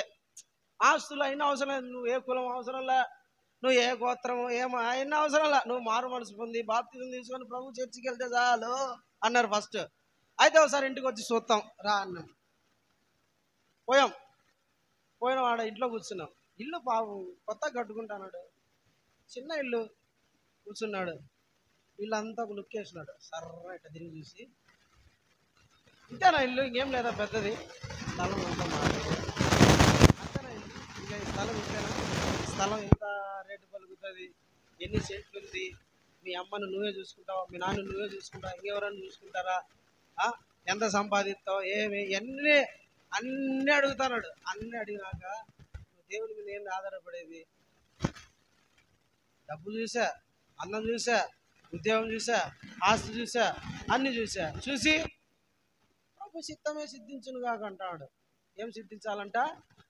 ప్రభు చిత్తమే సిద్ధించును కాక. అంతా నీ చిత్తం చూసుకొని ప్రభు చిత్తం అంటాడు. ఇది ఎంత దుర్మార్గుడు అనుకోవాలి చెప్పండి. దేవునితో నడవడం అంటారా ఇది? లోకంతో నడవడం అంటారు. ఒకసారి ఒక సంబంధానికి నన్ను పిలిచిపోయినారు. నేను రానయ్యా, నువ్వే పోని చెప్తా. పాస్టర్ గారు నువ్వు ఉండాలి, నువ్వు ఉండి ప్రార్థన చేస్తే ఈ సంబంధం కుదురుతుంది అన్నాడు. సరే పోదాంపా అని పోయా. ఆడ కూర్చున్న తర్వాత అవతల వాళ్ళు మంచి విశ్వాసులు, మంచి ప్రార్థన పరులు, బాగుంటారు, బాగా ప్రార్థన చేసుకుంటారు, సంఘానికి నమ్మకంగా పోతారు, అన్నీ పోతారు. ఇతనికన్నా మంచి ప్రార్థన పరురాలు, ఈమె కన్నా మంచిగా ఈయనకన్నా మంచి విశ్వాస వీరురాలు, మంచి ప్రార్థన పరులు, బాగా పాట పడుతుంది, బాగా వాక్యం చదువుతుంది, ప్రార్థన బాగా చేస్తుంది, అలంకరణ ఏమొద్దు, నా ప్రభుకే నేను సమర్పించుకుంటా అని తీర్మానం తీసుకునింది. ఈ వ్యక్తి పేడ కూర్చున్నాడయ్యా. అన్నీ మాట్లాడినాం. లాస్ట్కి వచ్చేసరికి నన్ను గోక్తా అన్నాడు ఒకటేమన్నా. పక్కన కూర్చొని, ఏంది బ్రదర్ అన్న, పాస్టర్ గారు నాకు ఒక డౌట్ అండి అన్నాడు. ఏం చెప్పాను? ఏమో అంటే అడగచ్చో లేదో అన్నాడు. ఏం చెప్పాను అంటే, అన్నీ అడిగినావు కానీ వాళ్ళ కులం ఏదో అడగలేదు అన్నాడు. అన్నీ ఏదో అడిగినావు కానీ, అన్నీ అడిగావు కానీ వాళ్ళ కులం ఏదో అడగచ్చు కదా. వాళ్ళ కులంతో నీకేందో చెప్పని, పాపం మంచిగా ఉంది, మంచి విశ్వాస వీరురాలు, ప్రార్థన చేస్తుంది, అన్నీ బాగుంది, చక్కగా ఉంది చూడడానికి, పోయి పెళ్లి చేసుకోరాదు. ఆ? లేదు పాస్టర్ గారు, ఒకసారి అడగండి. ఎందుకంటే అరే నాయన, విశ్వాసంలో కులమేంద్రా నాయన అంటే, లేదు పాస్టర్ గారు, మా బంధువులు ఏమన్నా అడిగితే ఏం చెప్పాలి పాస్టర్ గారు? నీ బంధువులు నిన్ను రక్షించినారా, నీ బంధువులు నిన్ను కాపాడారా అని. అంతే పాస్టర్ గారు, వాళ్ళు రేపు మా ఇంటికి వస్తారు, తక్కువ కులం అయిందనుకో నన్ను కిందికి పైన చూసి నన్ను హేళనగా మాట్లాడతారు. నేను మా ఇంట్లో గొప్పగా బతికినా, నేను మా ఇంట్లో బాగా, మా కుటుంబంలో బాగా బతికినా, అయితే తక్కువ కులం అంటే ప్రజలు ఏమన్నా అనుకుంటారేమో పాస్టర్ గారు, దయతో ఏదైనా అడగండి అయ్యా. నేను ఏం మాట్లాడకుండా పెళ్ళి క్యాన్సిల్ అనే వాళ్ళతో డైరెక్ట్గా. ఆయన అవతల పెళ్లి కుమార్తె వాళ్ళ నాయన, ఏంది పాస్టర్ గారు ఏమైందని, ఈడు మీకు పనికిరాడులే అయ్యా, బయటికి పోయినాక వాని ముందర చెప్తే బాగుండదని బయటికి వచ్చినా నేనే లోపల, వాడు నీకు పనికిరాడు, వాడు అవిశ్వాసి, వాడు పనికి మాలోడు, నేను తెలియక నీ కాడికి పిలుచుకొచ్చినా, క్షమించని నేను వాని వెనక్కి పిలుచుకొని వచ్చేసిన. దేవునికి స్తోత్రం. మళ్ళీ ఎప్పుడు నన్ను పిలిచేవాకు, నాతో మాట్లాడవు, క్యాన్సిల్ అని చెప్పేసి. దేవునికి స్తోత్రం. దేవునితో నడవటం అంటే ఏంటో తెలిసిన, ఈ లోక సంబంధమైన ఆలోచన ప్రకారం బ్రతకడం కాదు, దేవుని వాక్యానుసారంగా నడవటం, దేవుని వాక్యానికి ప్రాధాన్యత ఇవ్వడం, దేవుని చిత్తం నా జీవితంలో నెరవేరాలి అని ఆశ కలిగి జీవించడమే దేవునితో నడవటం అని అర్థం. అట్లా నువ్వు బ్రతకాలండి. ప్రతి విషయంలో, వ్యాపారంలో కానీ, ఉద్యోగంలో కానీ, చదువులో కానీ, ఎక్కడ కూడా డొంక తిరిగి ఉండకూడదు. దేవునితో నడవడం అంటే నీతిగా, నిజాయితీగా, న్యాయంగా మనం నడవటం అని అర్థం. దేవునికి స్తోత్రం, హల్లెలూయా. నోవహు తన తరములో నీతిమంతుడు, నిందారహితుడు, దేవునితో నడిచినాడు. నువ్వు దేవునితో నడవండి, దేవునితో జీవించు, దేవునితో బ్రతుకు. దేవా, నేను నీతో నడిచే కృప నాకు ప్రభా అడుగు దేవుణ్ణి. దేవుడు నీతో నడుస్తాడు. నువ్వు దేవునితో నడిచే కృప నీకు ఇస్తాడు. నీవు దేవునితో నడిస్తే ఈ లోకంలో నిన్ను గురించిన సాక్ష్యము పరిమళిస్తుంది, స్ప్రెడ్ అవుతుంది. హల్లెలూయా. అందుకని దేవునితో నడవడము ప్రారంభించాలి, దేవునితో నడవడము స్టార్ట్ చేయాలి. మూడో విషయం, మనం తొందరగా ముందుకెళ్దాం. హెబ్రీయుల పత్రిక మూల వాక్యం ఒకసారి చదవండి బ్రదర్, 11:7 చదవండి. హెబ్రీయులకు రాసిన పత్రిక 11:7 చదవండి. విశ్వాసమును బట్టి నోవాహు అది వరకు చూడని సంగతులను గురించి దేవుని చేత హెచ్చరించబడి భయభక్తులు గలవాడై తన ఇంటి వారి కొరకు ఒక ఓడను సిద్ధము చేశాడు. చాలండి. తన ఇంటి వారి కొరకు ఒక ఓడను సిద్ధపరచుకున్నాడు. వాళ్ళ ఇంటి కోసం. నోవాహు ఒకే ఒక భార్య. ఎంతమంది భార్యలు? ఒకే భార్య. నోవాహుకు అక్రమ సంబంధం లేదు, నోవాహుకు రెండో సెటప్ లేదు, నోవాహుకు సైడ్ ఎవరు లేరు. నోవాహు ఉండేది ఒకే ఒక భార్య. నీతిమంతుడు ఒక భార్యతోనే ఉంటాడు. దేవునికి మహిమ కలుగును గాక. నోవాహు ఒక భార్య, ముగ్గురు కుమారులు, వాళ్ళకు భార్యలు, ముగ్గురు కోడళ్ళు, మొత్తం 8 మంది. దేవుడు నోవాహుతో మాట్లాడాడు. నా వైపు చూస్తా వినండి. దేవుడు నోవాహుతో మాట్లాడాడు. దేవుడు మీద నోవాహు విశ్వాసం ఉంచాడు. ఇప్పుడు హెచ్చరించాడు, నాన్న ఈ లోకాన్ని అంతా కూడా నేను తుడిచివేయబెడుతున్నా, ఈ లోకం అంతా నేను నాశనం చేయబోతున్నా, నీ ఇంటి వాళ్ళ కోసం ఒక ఓడను సిద్ధపరచుకో అని చెప్పాడు. నోవాహు పిల్లల దగ్గరికి వచ్చాడు, కోడల దగ్గరికి వచ్చాడు, భార్య దగ్గరికి వచ్చి అందరినీ కూర్చోబెట్టుకున్నాడు. 8 మందిని కూర్చోబెట్టుకు. తండ్రి అంటావా? తండ్రి ఏమైపోయాడు మనకు తెలియదు, రాయబడలే. కానీ 8 మంది అని రాయబడ్డాడు. నోవాహు భార్య, నోవాహుకు 3 పిల్లలు, వాళ్ళకు 3 భార్యలు, మొత్తం 8 మంది. అందరూ కూర్చొని నోవాహు ఈ మాట వాళ్ళతో చెప్తున్నాడు. నాన్న, కోడలతో, పిల్లలతో, భార్యతో దేవుడు నాతో రాత్రి మాట్లాడాడు. ఈ లోకం అంతటిని దేవుడు తుడిచిపెడుతున్నాడంట. మనం అందరం కలిసి ఒక ఓడను సిద్ధపరచుకోవాలి. మనం అందరం కాపాడబడాలంటే, రక్షించబడాలంటే మనము ఒక ఓడను సిద్ధపరచుకోవాలని దేవుడు చెప్పాడు. మీరందరూ ప్రార్థన చేయండి, మనం అందరం ఓడ కట్టుకోవడానికి సిద్ధపడాలి అని. భార్య భర్తను చూసి ఓడ కట్టుకోవాలంట, వర్షం అంట, ప్రార్థన అంట, దేవుని కోసం బతకాలంట, బాగుండాలంట. బాగా చెప్పినా పోయా అనిందా? కొడుకులు కూడా తిరగబడ్డా, ఎదురు మాట్లాడారా, ఇష్టం వచ్చినట్టు మాట్లాడారా? ఇంక్లూడింగ్ కోడళ్ళు కూడా. భార్య లోబడింది, పిల్లలు లోబడ్డారు, కోడళ్ళు లోబడ్డారు. 8 మంది కూర్చొని తీర్మానము నిర్ణయము తీసుకుంటేనే పడవ కట్టగలరు. మన ఇంటి కొరకు ఒక ఓడను సిద్ధపరుచుకుందాం అన్నప్పుడు ఇండ్లు అంతా కలిసి ఏకీభవించింది.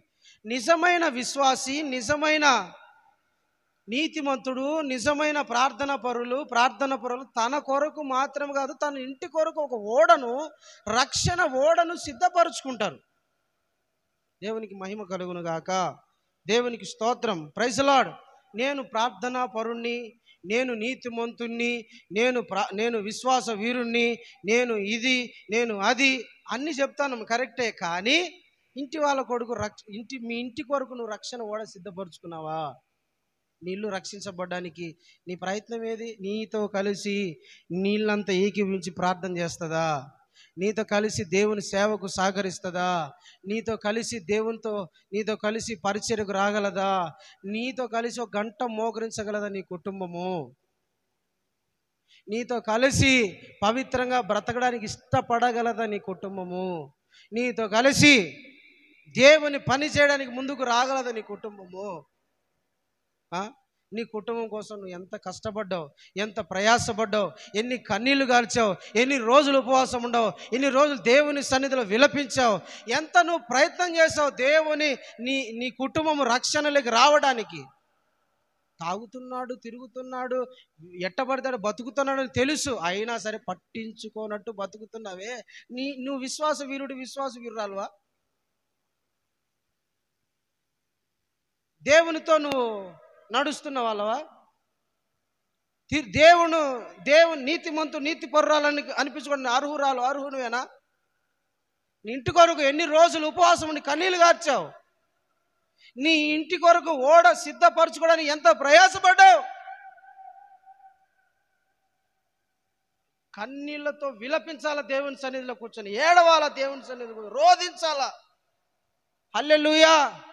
దేవునికి స్తోత్రం. ప్రార్థనా పరుడు అనేవాళ్ళు ఎవరైనా ఉంటే తన ఇంటి కొరకు రక్షణ ఓడని నా ఇల్లు నేను రక్షించబడ్డమే కాదు, నా కుటుంబం రక్షించబడాలి ప్రభువా.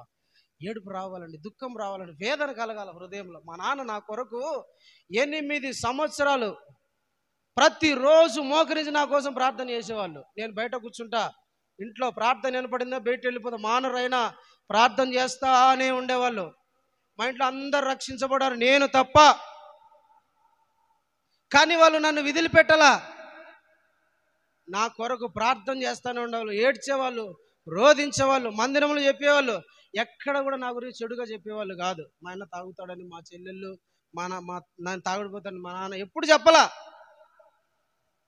వాడు అట్ట బతుకుతాడు, ఎప్పుడు వాళ్ళు మోకరించి ప్రార్థన చేసేవాళ్ళే. నీతిమంతులు దేవుని సన్నిధిలో కూర్చొని ప్రార్థన చేస్తారు తన కుటుంబం రక్షణ కొరకు. నీ భర్త తాగుడిపోతాడా? భయపడద్దు, తిట్టద్దు, ఊరికే అవమానపరచొద్దు, లోకంలో ఎట్టబడితే అట్ట మాట్లాడద్దు, దూషించద్దు, అవమానంగా ఉండద్దు.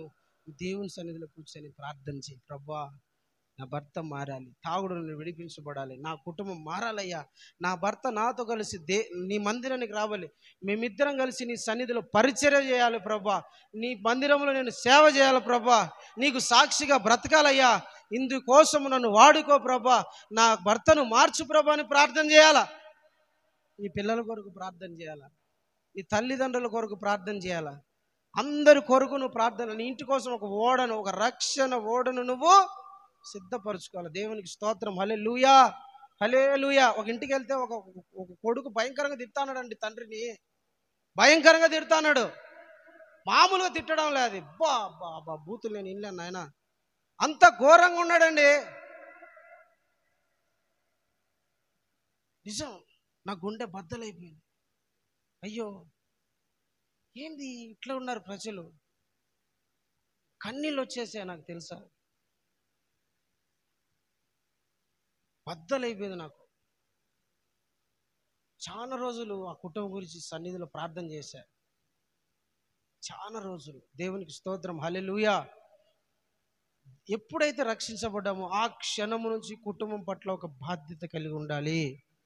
దేవునికి మహిమ కలుగును గాక. దేవునికి స్తోత్రం. ఆ ఇంటి వారి కొరకు ఒక ఓడను సిద్ధపరచుకోవాలా. దేవుని మీద భయభక్తులు కలిగి ఉండాలి. దేవుణ్ణి ప్రేమించాలి, కుటుంబాన్ని ప్రేమించాలి, ప్రార్థన పరులుగా ఉండాలి, క్షమించే వాళ్ళగా ఉండాలి. ఎప్పటికప్పుడు కుటుంబాలలో ఏదైనా చిన్న లోపం కనపడిందా, పెద్ద లోపం కనపడింది దేవుని పిల్లలకు, అది క్షమించే వాళ్ళగా ఉండాలి కుటుంబంలో. ప్రైజ్ ది లార్డ్, హల్లెలూయా, దేవునికి స్తోత్రం, ప్రైజ్ ది లార్డ్. చిన్న చిన్న లోపాలను ఎత్తుకొని గుచ్చుతూ ఉంటే నీ మాట వినరు. నువ్వు దేవుని సన్నిధిలో కూర్చోవాలా. నువ్వు ప్రార్థన పరునిగా, ప్రార్థన పరురాలాగా ఉండాలి. నీకు మనుషులు ఎప్పుడు లోబడతారంటే, మనుషులు నీ వైపు ఎప్పుడు తిప్పబడతారంటే, మనుషులు నీకు విధేయత చూపుతారంటే, నువ్వు ప్రార్థనా పరుడిగా, ప్రార్థనా పరురాలాగా మారాలి. దేవుని సన్నిధిలో గంటలు గంటలు ప్రార్థన చేసే అనుభవం రావాలి. హృదయం అంతా ఎవరితో నిండిపోవాలి? దేవునితో నిండిపోవాలి. దేవుని ప్రార్థన, నువ్వు కూర్చున్నా, నువ్వు లేచినా, నువ్వు పడుకున్నా, నువ్వు ప్రయాణంలో ఉన్నా, నువ్వు ఏం చేసినా ప్రార్థనలో ఉండాలి. ఎప్పుడు ప్రార్థన చేస్తూ ఉండాలి. నీ నోట స్తుతి ఉండాలి, నీ నోట అది ఉండాలి. ఎప్పుడు చూడండి ఇంట్లో ఎప్పుడు రచ్చ పెట్టుకున్నావు అనుకో, ఎప్పుడు గొనుగుతా సనుగు, నీ ప్రార్థన పనిచేయదు. నీ ప్రార్థన పనిచేయదు. 24 గంటలు ఆడ కూర్చుంటావు దేవుని సన్నిధిలో ప్రార్థన చేస్తావు, నా కొడుకు మారాలి ప్రభు అని. మా వేరే పనికి మాలోడా, రే డాడీ పోయినవరా, ప్రార్థన చేసావు దరిద్రుడా, ఊరంతా తిరిగి వచ్చినావు అంటే ప్రార్థన ఎడ పని చేస్తుంది? ఈ పనికి మాలాడు ఎప్పుడు తాగి తాగి తాగి తాగి సచ్చి కొడతానే ఉంటాడు పనికి మాల. మళ్ళా అయితేనే ప్రభువా నా భర్త అమాయకుడు ప్రభా. నీకు తెలుసు అమాయకుడు అని, మళ్ళీ నువ్వేమో ఎదురు తిరిగి మాట్లాడ్డావు. దేవుని బిడ్డలరా, దేవుని సన్నిధిలో కూర్చోవాలి. ప్రేమించే కుటుంబంగా ఉండాలి. చిన్న చిన్న విషయాలు కొట్లాడి దూరం అయిపోకూడదు, దగ్గర తీసుకోవాలి. హల్లెలూయా, ప్రైజ్ ది లార్డ్. చీలిపోకూడదండి, కుటుంబంలో కట్టుకోవాలి. నిన్ను బట్టి నీ కుటుంబంలో ఎవరైనా కూడా దేవుని సన్నిధికి దూరం అయితే నువ్వు లెక్క అప్పగించాలి. ఆ లెక్క ఘోరంగా ఉంటుంది, భయంకరంగా ఉంటుంది. నిన్ను బట్టి దేవునికి దూరమైనా, నిన్ను బట్టి దేవుని సన్నిధికి దూరమైనా, నిన్ను బట్టి ప్రార్థనకు దూరమైనా, నిన్ను బట్టి దేనికైనా దూరం అయితే అది చాలా భయంకరమైన పాపం. అది నువ్వేం చేయాలంటే దేవుని సన్నిధికి వాళ్ళని నడిపించినట్టుగా పెద్ద తప్పు చేయనీలండి. వాళ్ళ దగ్గర పోయి రారా ప్రార్థన, రామ్మ ప్రార్థనకు రా, మనవరాల దగ్గరికి వెళ్ళాలా, మనవని దగ్గరికి వెళ్ళాలా, భర్త దగ్గరికి వెళ్ళాలా, భార్య దగ్గరికి వెళ్ళాలా, కొడుకు దగ్గరికి వెళ్ళాలా, కోడళ్ళ దగ్గరికి వెళ్ళాలా, అత్తమామల దగ్గరికి వెళ్ళాలా, అందరి దగ్గర పోయి క్షమించి, అత్త తప్పు అయిపోయింది రా, అత్త రా, మామ తప్పు అయిపోయింది రండి, నేను నిన్ను ప్రేమిస్తాను అత్త, రా అత్త అని వాళ్ళని బాగా ప్రేమించి వాళ్ళతో బాగా వాళ్ళకి మంచి ఫుడ్ చేసి, కోడళ్ళు అయితే వాళ్ళకి మంచి అన్నం పెట్టి వాళ్ళకు ఇష్టమైనది చేసి పెడితే ఏ అత్త అయినా కూడా తిరుగుబాటు చేస్తుందా? చేస్తుందంటారా? చేయదు. వాళ్ళకి మంచి బిర్యానీ చేసి పెట్టు, బాగా మంచిది ఏదైనా ఇష్టమైనది చేసి పెట్టు, మంచిది చేసి. అట్ట కాదు, ఆమె ఏదన్నా మాట ఉప్పు ఎక్కువైంది అనుకో, ఈ ముసిల్దానికి ఉప్పు ఎక్కువ పడింది, ఏం ఉప్పు ఎక్కువ తిని సావచ్చు కదా, అత్త రేపటి నుంచి ఉప్పు బాగా నీట్గా తయారు ఇస్తే, అబ్బా నా కోడలు మంచిది, రేపు మంచి బా నేను ఉప్పు ఎక్కువ వేసినా ఈరోజు ఉప్పు తక్కువ వేసిందిరా అనుకోదా? హల్లెలూయా. మరలా చెప్తున్నా, దేవుని సన్నిధికి వచ్చే వాళ్ళు కుటుంబాన్ని ప్రేమించాలా. ఎవరిని ప్రేమించాలా? కుటుంబాన్ని ప్రేమించాలా, అల్లుళ్ళను ప్రేమించాలా, కోడళ్ళను ప్రేమించాలా, అత్తలను మామలను ప్రేమించాలా, అందరిని ప్రేమించాలి. ప్రేమించుకుంటే సంఘం కట్టబడదు. నీ ఇల్లు ఒక సంఘం, నీ ఇల్లు ఒక పరిచర్య, నీ ఇల్లు ఒక దేవుని సన్నిధి. ప్రియమైన దేవుని బిడ్డ, మీరు అందరూ, నేను ఒక అక్కకు చెప్పా, నీలో బలహీనత ఉన్నా అవతల వాళ్ళ బలహీనతలను క్షమించు అని చెప్పా. క్షమించింది. ఇప్పుడు అందరూ కలిసి ఉంటున్నారు. దేవుని బిడ్డలారా, మనం ఎప్పుడైతే దేవుని వాక్యానికి లోబడి ప్రజల్ని మనుషుల్ని ప్రేమించడం మొదలు పెడతాం, అందరు మనకు దగ్గర అయిపోతారు. అట్లా కాదు, ద్వేషం పెట్టుకున్నాం అనుకో నీకు దమ్మిడి రాదు, పైగా నీకు శిక్షనే వస్తుంది. అట్లుండకూడదు, మనం ప్రేమించే వాళ్ళకు ఉండాలి. హల్లెలూయా. నీ కుటుంబ రక్షణ కొరకు నువ్వు ప్రయాసపడాలి. ఏడవల దేవుని సన్నిధిలో నీ తోడుకోడలైనా ఎవరైనా సరే, నీ తోడుకోడలు అన్యజనురాలు కానీలే, కానీ నువ్వు ప్రార్థన చేయాలి, క్షమించే బిడ్డగా ఉండాలి. యేసు ప్రభు దగ్గరికి వచ్చి అడిగినాడు, ప్రభా పేతురు, ప్రభా నా సహోదరుడు నా మీద తప్పు చేసినాడయ్యా, నాకు ఎదురు తిరిగినాడు, నేనేం చేయాలో అని, నాకు కొట్టాలన్నంత కోపం వస్తుంది, ద్వేషించాలన్నంత బాధ ఉంది, ఏం చేయాలా? ప్రభు అన్నాడు, క్షమించండి.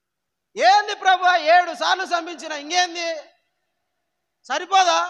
ఎన్నిసార్లు క్షమించినంట? 7 సార్లు క్షమించిన ప్రభు.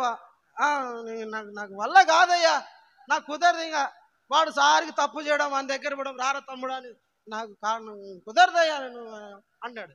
ప్రభు, అట్టయితే నువ్వు నరకానికి పోతావు రే అన్నాడు. అట్టయితే నువ్వు పోతావు నాయన అన్నాడు. అమ్మ ఏం చేయాలి ప్రభు? 7 సంవత్సరాలు క్షమిస్తావు ఓకేనా అన్నాడు. అది 7 సార్లు పోయింది, 7 సంవత్సరాలకు వచ్చింది. 7 సంవత్సరాలు కూడా అంటే 7 సంవత్సరాల తర్వాత మళ్ళీ ఇడు ఏం చేయాలని, మళ్ళా పగ పెట్టుకోవాలండి. అప్పుడు ప్రభు అన్నాడంటే 7 ఏళ్ళు కాదు నాయన, 70 ఏండ్ల మట్టుకు నువ్వు క్షమించాలి అంటే, సత్యంత వరకు ప్రేమ కలిగి ఉండాలంటున్నాడు. దేవునికి స్తోత్రం. అప్పుడే నీ కుటుంబము కట్టబడుతుంది, అప్పుడే నీ కుటుంబము దేవుని సన్నిధికి వస్తుంది, అప్పుడే నీ కుటుంబము దేవునిలో బలపరచబడుతుంది, నీ ఇల్లు నీతిమంతుల గుడారముగా మారుతుంది, నీ ఇంట్లో రక్షణను గురించిన సునాదం వినపడుతుంది, నీ ఇంట్లో మంచి సాక్ష్యం వస్తుంది. ప్రజలు నీ కుటుంబాన్ని చూసి ఇట్లా బ్రతకాలన్నట్టుగా నీ కుటుంబాన్ని అందరూ చూసి సాక్ష్యాన్ని చెబుతారు. హల్లెలూయా, దేవునికి స్తోత్రం, ప్రైజ్ ది లార్డ్. ఎప్పుడైతే మన ఇంటి రక్షణ కొరకు మనం ఓడను సిద్ధపరచుకోవాలనుకుంటామో, మన కుటుంబం కాపాడబడాలని కోరుకుంటామో, మనము ప్రేమించే వాళ్ళకు ఉండాలి, మనము భయభక్తులు కలిగి ఉండాలి. ఆఖరికి ఒక మాట చెప్తా చూడండి, పేతురు రాసిన 2వ పత్రిక 2వ అధ్యాయం 3వ అధ్యాయము, మొదటి పత్రిక 3వ అధ్యాయం 21వ వచనాన్ని చదవండి. పేతురు పత్రిక మొదటి పేతురు పత్రిక 3వ అధ్యాయము 21వ వచనాన్ని చదువుదాం. దానికి సాదృశ్యమైన బాప్తిసము ఇప్పుడు మిమ్మును రక్షించుచున్నది. అదేదనగా శరీర మాల్యమును తీసివేయట కాదు గాని యేసుక్రీస్తు పునరుద్ధానం మూలముగా దేవుని విషయము నిర్మలమైన మనస్సాక్షినిచ్చు ప్రత్యుత్తరమే. చాలండి. హల్లెలూయా. బాప్తిసం గురించి చెప్తున్న మాట ఇది. 8 మంది ఓడలో బాప్తిసం పొందారు అనడానికి సాదృశ్యం. అంటే ప్రియమైన దేవుని బిడ్డలారా, భూమి మీద లోకమంతా చెడిపోయింది నోవాహు దినములలో, కానీ నోవాహు కుటుంబం చెడిపోలా అనండి. భూమి మీద భూమిని దేవుడు చూసినప్పుడు లోకమంతా చెడిపోయింది, కానీ నోవాహు కుటుంబం చెడిపోలా. నోవాహు కుటుంబం పాపం చేయలా, నోవాహు కుటుంబం దేవునికి వ్యతిరేకంగా బ్రతకలా. నోవాహు కుటుంబం ఎలా బ్రతికిందంటే తెలిసిన, దేవుని యందు భయభక్తులు గల కుటుంబముగా. దేవునికి స్తోత్రం, హల్లెలూయా. లోకమంతా చెడిపోయినా మన కుటుంబం చెడిపోకూడదు, లోకమంతా పతనం అయిపోయినా మన కుటుంబము పతనం కాకూడదు. లోకమంతా పాపం చేయని, లోకం ఎట్లయినా బ్రతకని, నీ కుటుంబం మట్టుకు భయభక్తులు కలిగి ఉండాలి. దేవుడు నీ కుటుంబాన్ని చూసినప్పుడు నీ కుటుంబము నీతిమంతుల కుటుంబముగా కనపడాలి. నీ కుటుంబాన్ని దేవుడు చూసినప్పుడు భక్తి గల కుటుంబముగా కనపడాలి. నీ కుటుంబాన్ని దేవుడు చూసినప్పుడు పరిశుద్ధమైన కుటుంబముగా కనపడాలి. నీ కుటుంబాన్ని దేవుడు చూసినప్పుడు దేవుని మీద భయభక్తులు కలిగి, ప్రేమ కలిగి, కరుణ కలిగి, పరిశుద్ధమైన కుటుంబముగా దేవునికి కనపడాలి. ఏరా నాయన ఇట్టయిపోయినావు అని ఒకరిని అడిగా, వాళ్ళ అమ్మని అడిగా, ఏమ్మా మీ కొడుకు ఇట్టయిపోయినాడు? చుట్టూ లోకమంతా తాగుడు పోతలే కాదు పాస్టయ్య, ఈడు తాగడం మొదలు పెట్టినాడు. చుట్టూ లోకమంతా అంతే పాస్టయ్య, ఈడు చెడిపోయినాడయ్యా. లోకమంతా ఇంటి చుట్టంతా ప్రజలు ఎలాంటి వాళ్ళంట, తాగేవాళ్ళు, తిరిగేవాళ్ళు, బూతులు మాట్లాడేవాళ్ళు, చెడ్డ మాటలు మాట్లాడేవాళ్ళు, ఎట్టబడితే అట్ట ఉండేవాళ్ళు. వాళ్ళ మధ్య అడిగా, అమ్మ ఏందమ్మా నీ కొడుకు ఇట్టున్నాడు, నీ బిడ్డ ఎందుకు ఇట్టున్నాడే? ఏడబడితే వాడు ప్రార్థనకు రమ్మంటే రాకుండా వాడు నన్ను చూసి అట్ట పరిగెత్తినాడు. నేను వాళ్ళ ఇంటికి పోతే గుడిసెలో వాళ్ళు ఉండేది. నేను ఇంట్లో పోయా కూర్చున్నా. ఏడు మన కొడుకు ప్రార్థనకు రాలేదంటే వాడు ఇంట్లో నన్ను చూసినాడు. బయట నుండి చూసి పరిగెత్తినాడు. ఏందమ్మా వాడు నన్ను చూసి పరిగెత్తుతానంటే, అన్నా వాడు లోకానికి అలవాటు పడిపోయినాడు అయ్యా. వానికి స్నేహము, క్రికెట్, ఎప్పుడు వానికి ఆటలు, లోకంతో తిరగడము, సినిమాలు, చెడు మాటలు, వాడు నా నుంచి చేయి జారిపోయినాడయ్యా అంటే చూస్తే వాడు రావడంలో ఇంట్లోకి. ఏమంటుంది మా చుట్టూ ఉన్న వీధంతా అల్లరి చిల్లర బ్యాచ్ వాళ్ళ మధ్య ఉండి చెడిపోయినాడు. మళ్ళీ నువ్వేం చేస్తున్నావు? వాని కోసం నువ్వేం చేసావు? వాడు చెడిపోయినాడు, కరెక్ట్. వదిలేసినావా? ఇంకా వాడు పతనం అయిపోయి చెడిపోయి ఇంకా పెద్ద తాగుడిపోతాడు కానీ 10 మందిని రేపు చేసి చంపేని నరహంతకుడు కానీ దొంగ కానీ పోలీసు వాళ్ళ చేతులు చిక్కి వాడు నానా తన్నులు తిని ఎవరు కొడుకు అంటే పలానోళ్ళ కొడుకు అని నిలిచిపోతే బైబిల్ నీడ పట్టుకొని ముసుగేసుకొని నిలబడి ఉంటే, ఏమ్మా చర్చికి పోతావు, వాడిని మార్చుకొని తెలియదు నీకు, మళ్ళీ చర్చికి పోతావు మా దేవుడు గొప్పడు అంటావే, కొడుకుని కాపాడుకోవడం తెలియదు అని నానా బూతులు నిన్ను యేసుపురం తిట్టేంత అంత నీకు ఓకేనా అన్న. వాడు దొంగతనం చేసి ఎవరు అంటే పలానా అమ్మ ప్రార్థనకు పోతాను చూడు, ఆమె కుటుంబం ఆమె కొడుకు ఇడు. ఎవర్రా ఇమ్మిట్టుంది అంటే అదే వాళ్ళ పలానా వాళ్ళ కుటుంబము, అదో వాళ్ళ కూతురు. అలాంటి సాక్ష్యం రావాలంటారా? లేదంటే పిల్లల్ని కాపాడుకోవాలన్నా? దేవుని బట్టి లోకం ఎట్లుంది కాదు, నీ కుటుంబాన్ని నువ్వు కాపాడుకోవాలి. నీ కుటుంబం మీద నీకు ఒక బాధ్యత ఉండాలి. నీవు రక్షించబడినప్పుడే నీతో పాటు నీ కుటుంబాన్ని రక్షించుకోవాలి. నేను పవిత్రంగా బ్రతకడం మాత్రమే కాదు, నా కుటుంబం అంతా పవిత్రంగా బ్రతకాలని ఆశ రావాలి. స్టిల్ నవ్ ఇప్పటికీ మా ఇంట్లో టీవీ లేదు. చాలామంది వచ్చి, ఏంది పాస్టర్ ఒక టీవీ కొనలేవా? ఒరే తిక్కలోడా, నేను 85 ఇంచెస్ కొనగలను, 85 ఇంచుల పెద్ద టీవీ పెట్టి కొనగలను, కానీ నాకు అవసరంలా.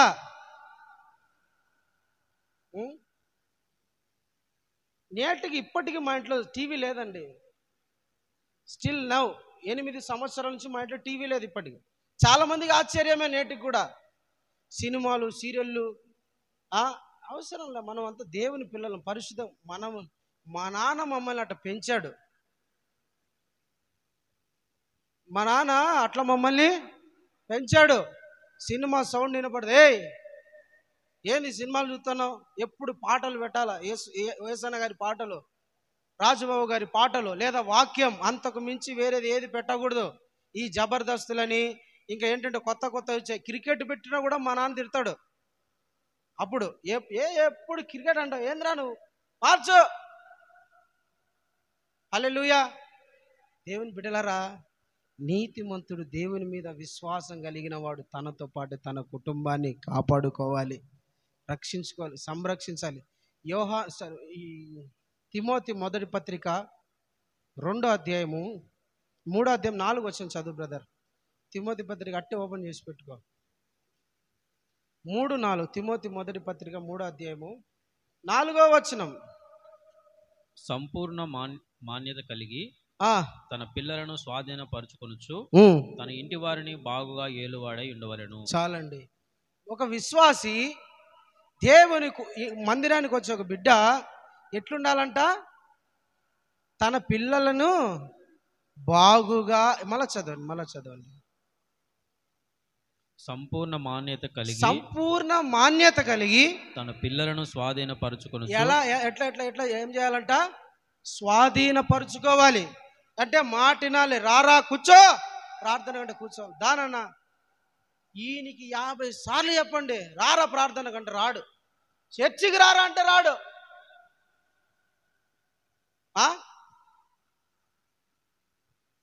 మోకరించి బైబిల్ లేదండి.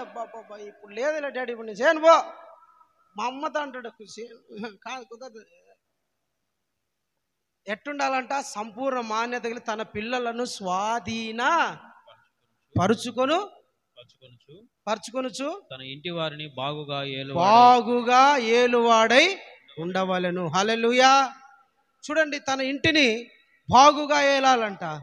బాగా పరిపాలించాలంట, తన పిల్లలను స్వాధీనంలో పెట్టుకోవాలంట, తన పిల్లలను పరిశుద్ధత నేర్పించాలా, తన పిల్లలకు ప్రార్థన నేర్పించాలా, తన పిల్లలకు భయభక్తులు నేర్పించాలా, తన పిల్లలకు పరిచర్య నేర్పించాలా, తన పిల్లలకు ఏం చేయాలంట, సేవకునికి లోపడటం ఏంటో నేర్పించాలా, తన పిల్లలకు దేవుణ్ణి ప్రేమించడం నేర్పించాలా, పరిచర్యకు ఇవ్వడం నేర్పించాలా.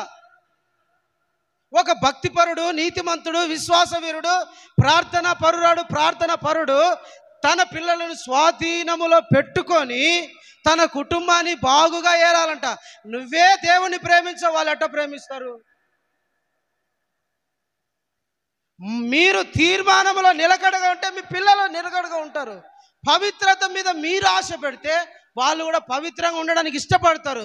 మీరు ప్రార్థన పరులు అంటే, మా నాన్న ఇప్పుడు నేను ఏంది మా నాన్న గురించి చెప్తాను అనుకోద్దు, మా నాన్న బలహీనుడు, స్టిల్ నౌ, ఇప్పటికీ కళ్ళు కనపడవు, సరే బలహీనుడు, కానీ ప్రార్థన అంటే మోకరించే ప్రార్థన చేస్తాడు. మోకరించే ఇట్లా కూర్చొని కాళ్ళు ఇట్టేసుకొని కూర్చోడట. నేను నా గురించి చెప్పుకున్నాను, నేను యంగ్స్టర్ అంటారు. మా నాన్న ఇప్పుడు స్టిల్ నో, ఇప్పటికీ బలహీనుడే, కానీ మోకరించే 2 చేతులు పైకెత్తి స్తోత్రమై.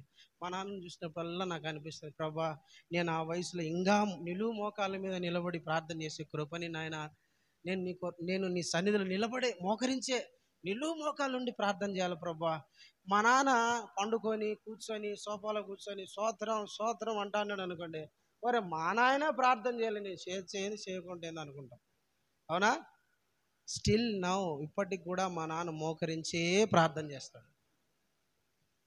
కళ్ళు మా నాన్నకు పోవడానికి కారణము రెండు కారణాలు. ఒక కారణం షుగర్ వల్ల పోతే, రెండో కారణము గంటలు బైబిల్ చదివేవాడు. గంటలు మామూలు కూడా కాదు, గంటలు బైబిల్ చదివేవాడు. కొన్ని గంటలండి నిద్రపోతాడు, నిద్ర లేస్తాడు, మళ్ళీ మొహం కడుకుంటాడు, మళ్ళీ బైబిల్ చదువుతూ ఉంటాడు. నేను ఒకటి కొత్తది నా గిఫ్ట్గా ఒక బైబిల్ కొనిపించా. అది ఎన్నిసార్లు చదివాడో రాసుకుంటాడు అనమాట. ఈ నెల నుంచి ఈ నెల వరకు ఒకసారి బైబిల్ కంప్లీట్, ఈ నెల నుంచి ఈ నెల వరకు బైబిల్ కంప్లీట్. రాత్రి అంతా, ఇప్పుడు బైబిల్ చదవలేడు కదా, రాత్రి అంతా ఏం చేస్తాడు, సెల్ ఫోన్కు ఇయర్ ఫోన్స్ పెట్టుకొని చెవిలో పెట్టుకొని వాక్యం వింటూ ఉంటాడు. పాస్టర్ మా మిస్సెస్ వచ్చి ఏమంటుందండి, మామ అటు చెవులో ఇయర్ ఫోన్స్ పెట్టుకొని పడుకోకూడదని. లేదులేమ్మా వాక్యం వింటాడా, ఆఫ్ చేస్తాలేమ్మా మధ్యలో అంటాడు. మళ్ళీ మధ్యలో కూర్చుంటాడు, స్తోత్రం ప్రార్థన చేసుకుంటూ ఉంటాడండి. హల్లెలూయా. తన కుటుంబాన్ని బాగుగా ఏలాలంట, స్వాధీనపరచుకోవాలంట. దేవునికి స్తోత్రం. హల్లెలూయా, ప్రైజ్ ది లార్డ్. స్వాధీనపరచుకో. నిన్ను బట్టి నీ పిల్లలండి భక్తి చేస్తారు. నువ్వే సేవకునికి లోపడితే నీ పిల్లలు ఏం లోపడతారు? నువ్వే వ్యతిరేకంగా మాట్లాడితే దేవుని దీవెనలు వాళ్ళ మీదకి ఎట్లా వస్తాయి? కుటుంబాల్లో కూర్చొని సేవకుని తప్పుడుగా మాట్లాడుకుంటా, బూతులు మాట్లాడుకుంటా, వాడు ఈడని మాట్లాడుతూ ఉంటే వాళ్ళు అవి విని నిన్ను గౌరవించరు, దాంతో పాటు సేవకుని గౌరవించరు, దేవుని గౌరవించరు, దేవుని సన్నిధిని గౌరవించరు. మాట్లాడేటప్పుడు కూడా నీ పిల్లల ముందు జాగ్రత్తగా మాట్లాడాలి. దేవునికి మహిమ కలుగును గాక. ఎట్లా మాట్లాడాలి, ఎట్లుండాలంట? పిల్లలను బాగుగా ఏలువారే ఉండాలంట. ఇంకో మాట చూడండి, తిమోతి పత్రికలోనే 5వ అధ్యాయం 8వ వచనం చదువు బ్రదర్.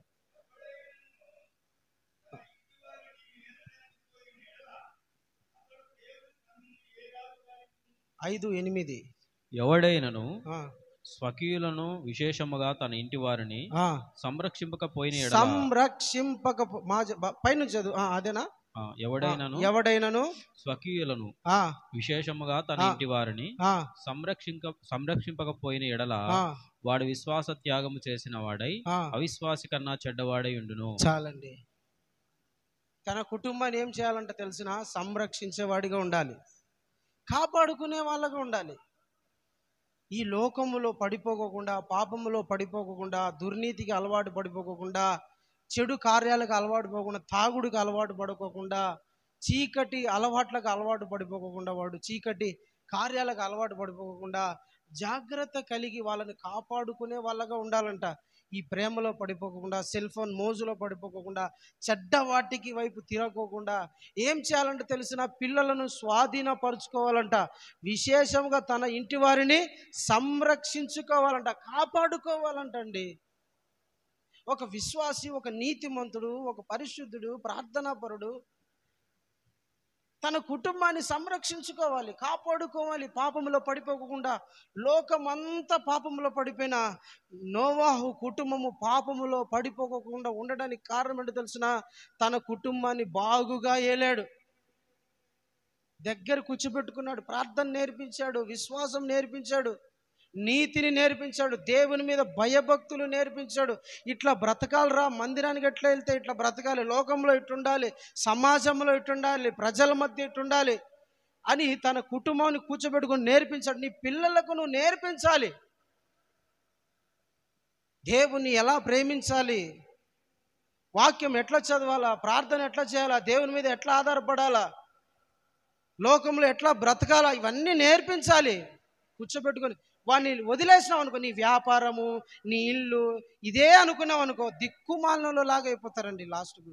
ఈ లోకము భయంకరమైన పాపం. యెషయా గ్రంథం 60 అధ్యాయం ఉండి చదవద్దండి.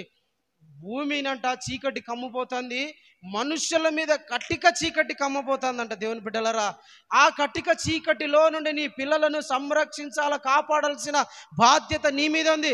సేవకుడు రాడు, సంఘం రాదు, ఎవరు వస్తారు? నువ్వే. నువ్వు ప్రార్థన చేయాలి, నువ్వు ఉపవాసం ఉండడం నేర్పించాలి.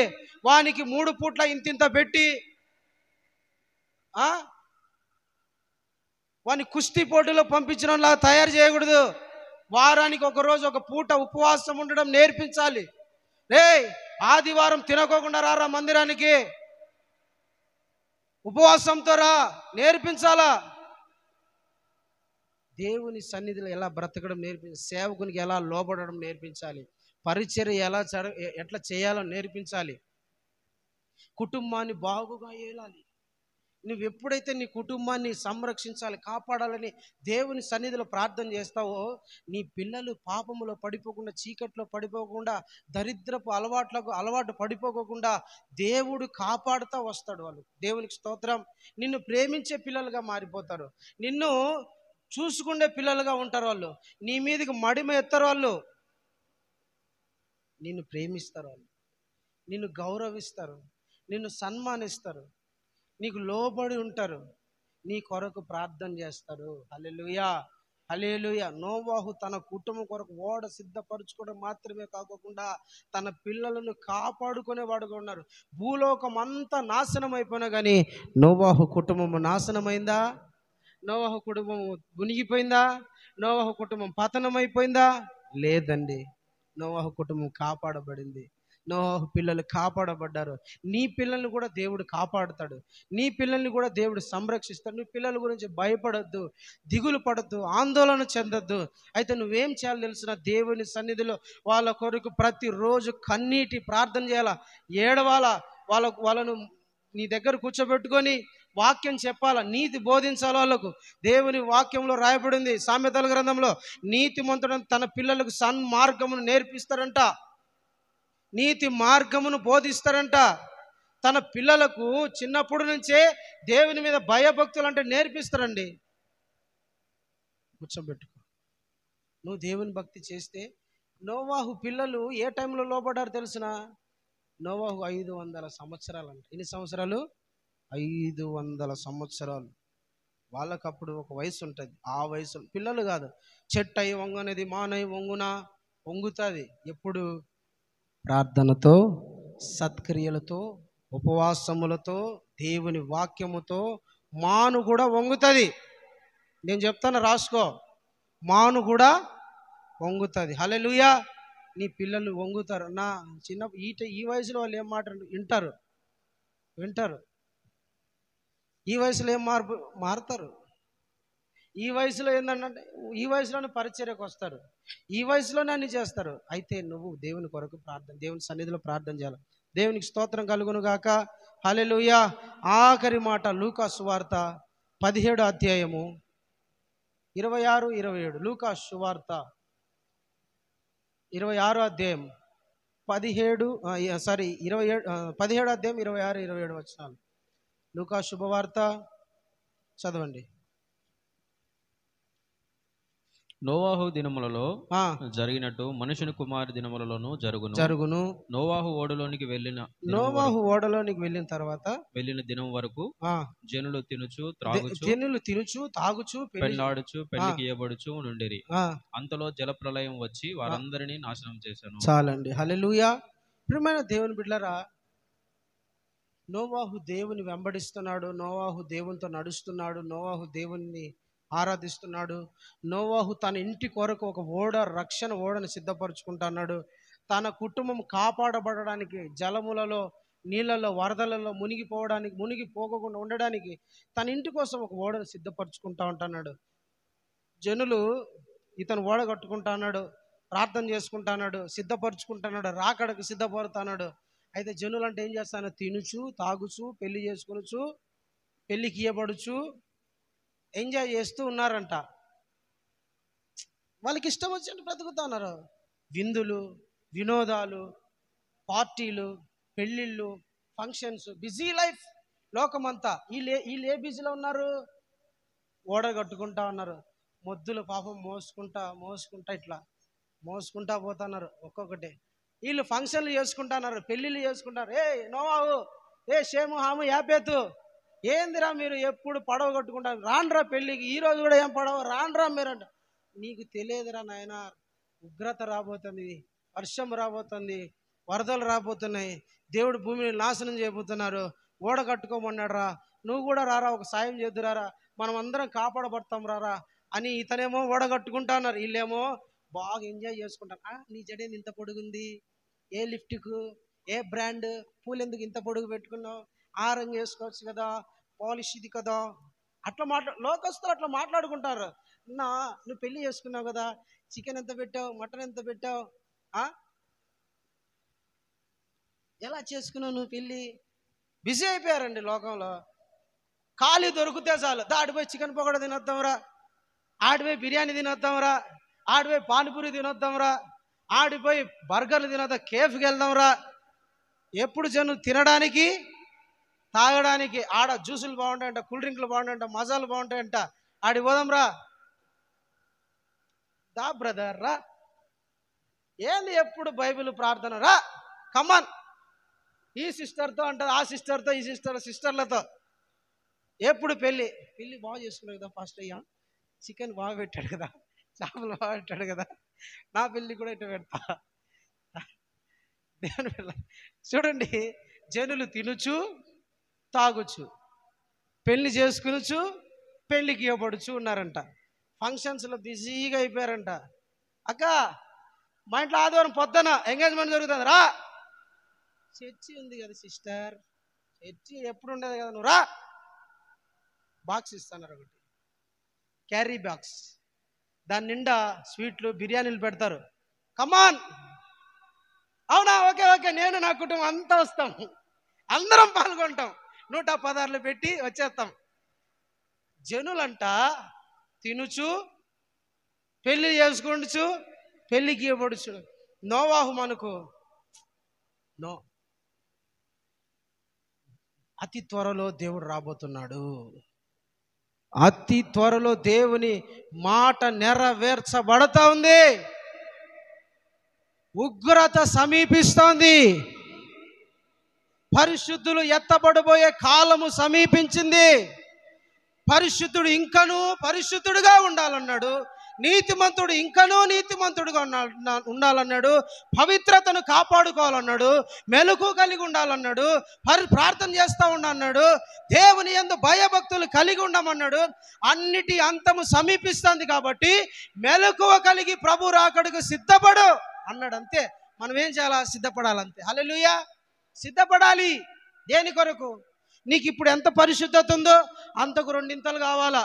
నీకు ఎంత ప్రార్థన ఉందో అంతకు 2 ప్రార్థన కావాలా. నువ్వు ఎంతసేపు వాక్యం చెప్తావో అంతకు 2 వాక్యం చదవాలా, చెప్పాలా.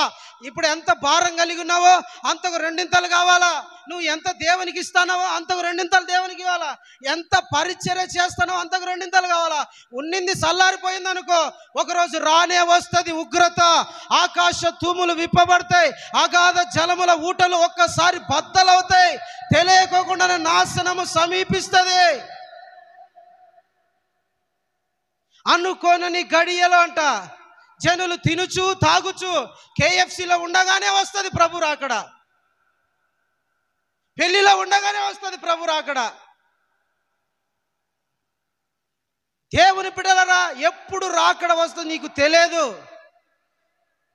కాకపోతే మనం సిద్ధపడి ఉండాలి. హల్లెలూయా, ప్రైజ్ ద లార్డ్.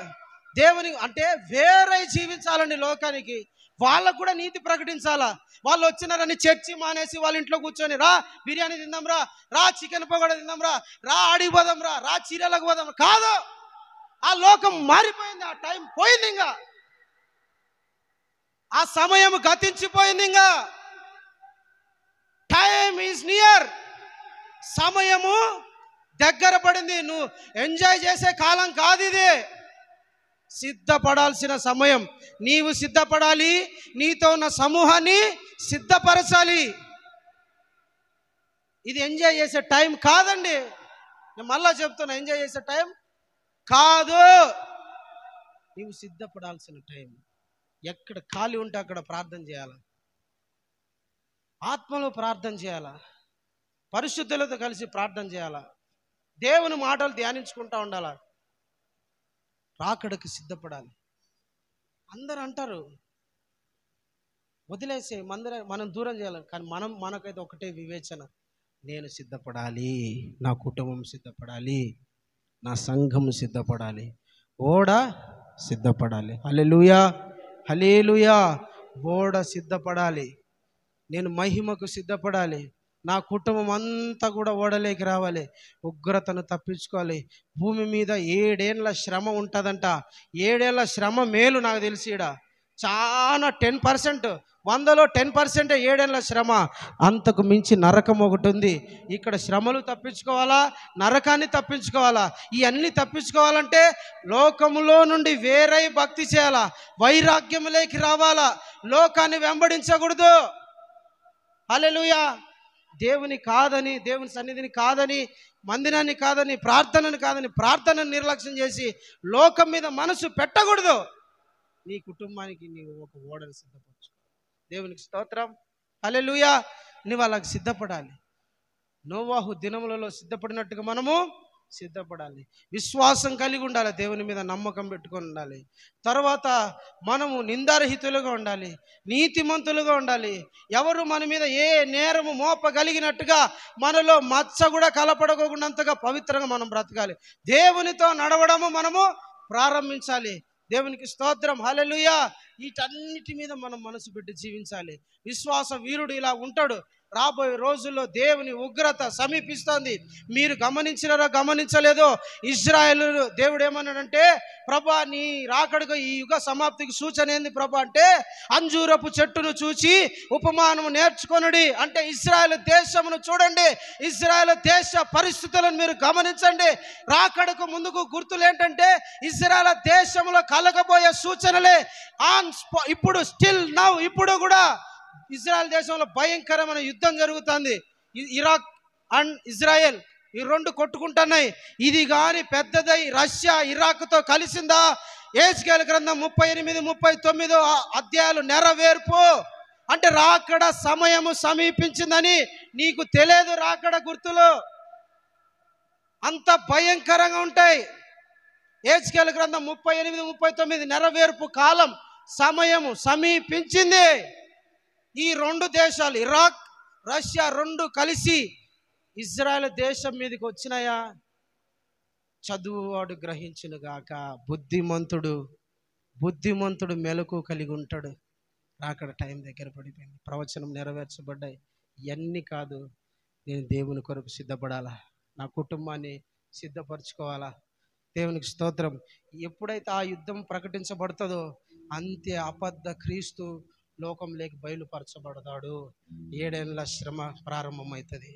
అది ఎంత దూరం లేదు, మ్యాక్సిమం 2026 లేపి వస్తుందని నేను అనుకుంటున్నా. ఇంకా టైం ఉందో, అది దేవునికి స్తోత్రం. లేదా నువ్వు సిద్ధపడు, లేకుంటే ఎప్పుడు విడవబడతావో నీకు తెలియదు. కాలము బహు తొందరగా ఉన్నది. మనందరము నోవాహు వలె మనతో పాటు మన కుటుంబాలు, మీతో పాటు మీ కుటుంబాలు కొరకు ఓడను సిద్ధపరచుకుందుగాక. ఆమేన్. అందరూ కూడా మెలుకు కలిగి జీవించుదురుగాక. ప్రార్థన చేద్దాం, మోకరిద్దాం. ప్రియమైన దేవుని పిల్లలారా, అందరూ మోకరిద్దాం. దేవునికి స్తోత్రం. హల్లెలూయా, హల్లెలూయా. తండ్రి నీకు స్తోత్రం. అందరూ ఒక్క నిమిషం మోకరిద్దామండి. ప్రార్థన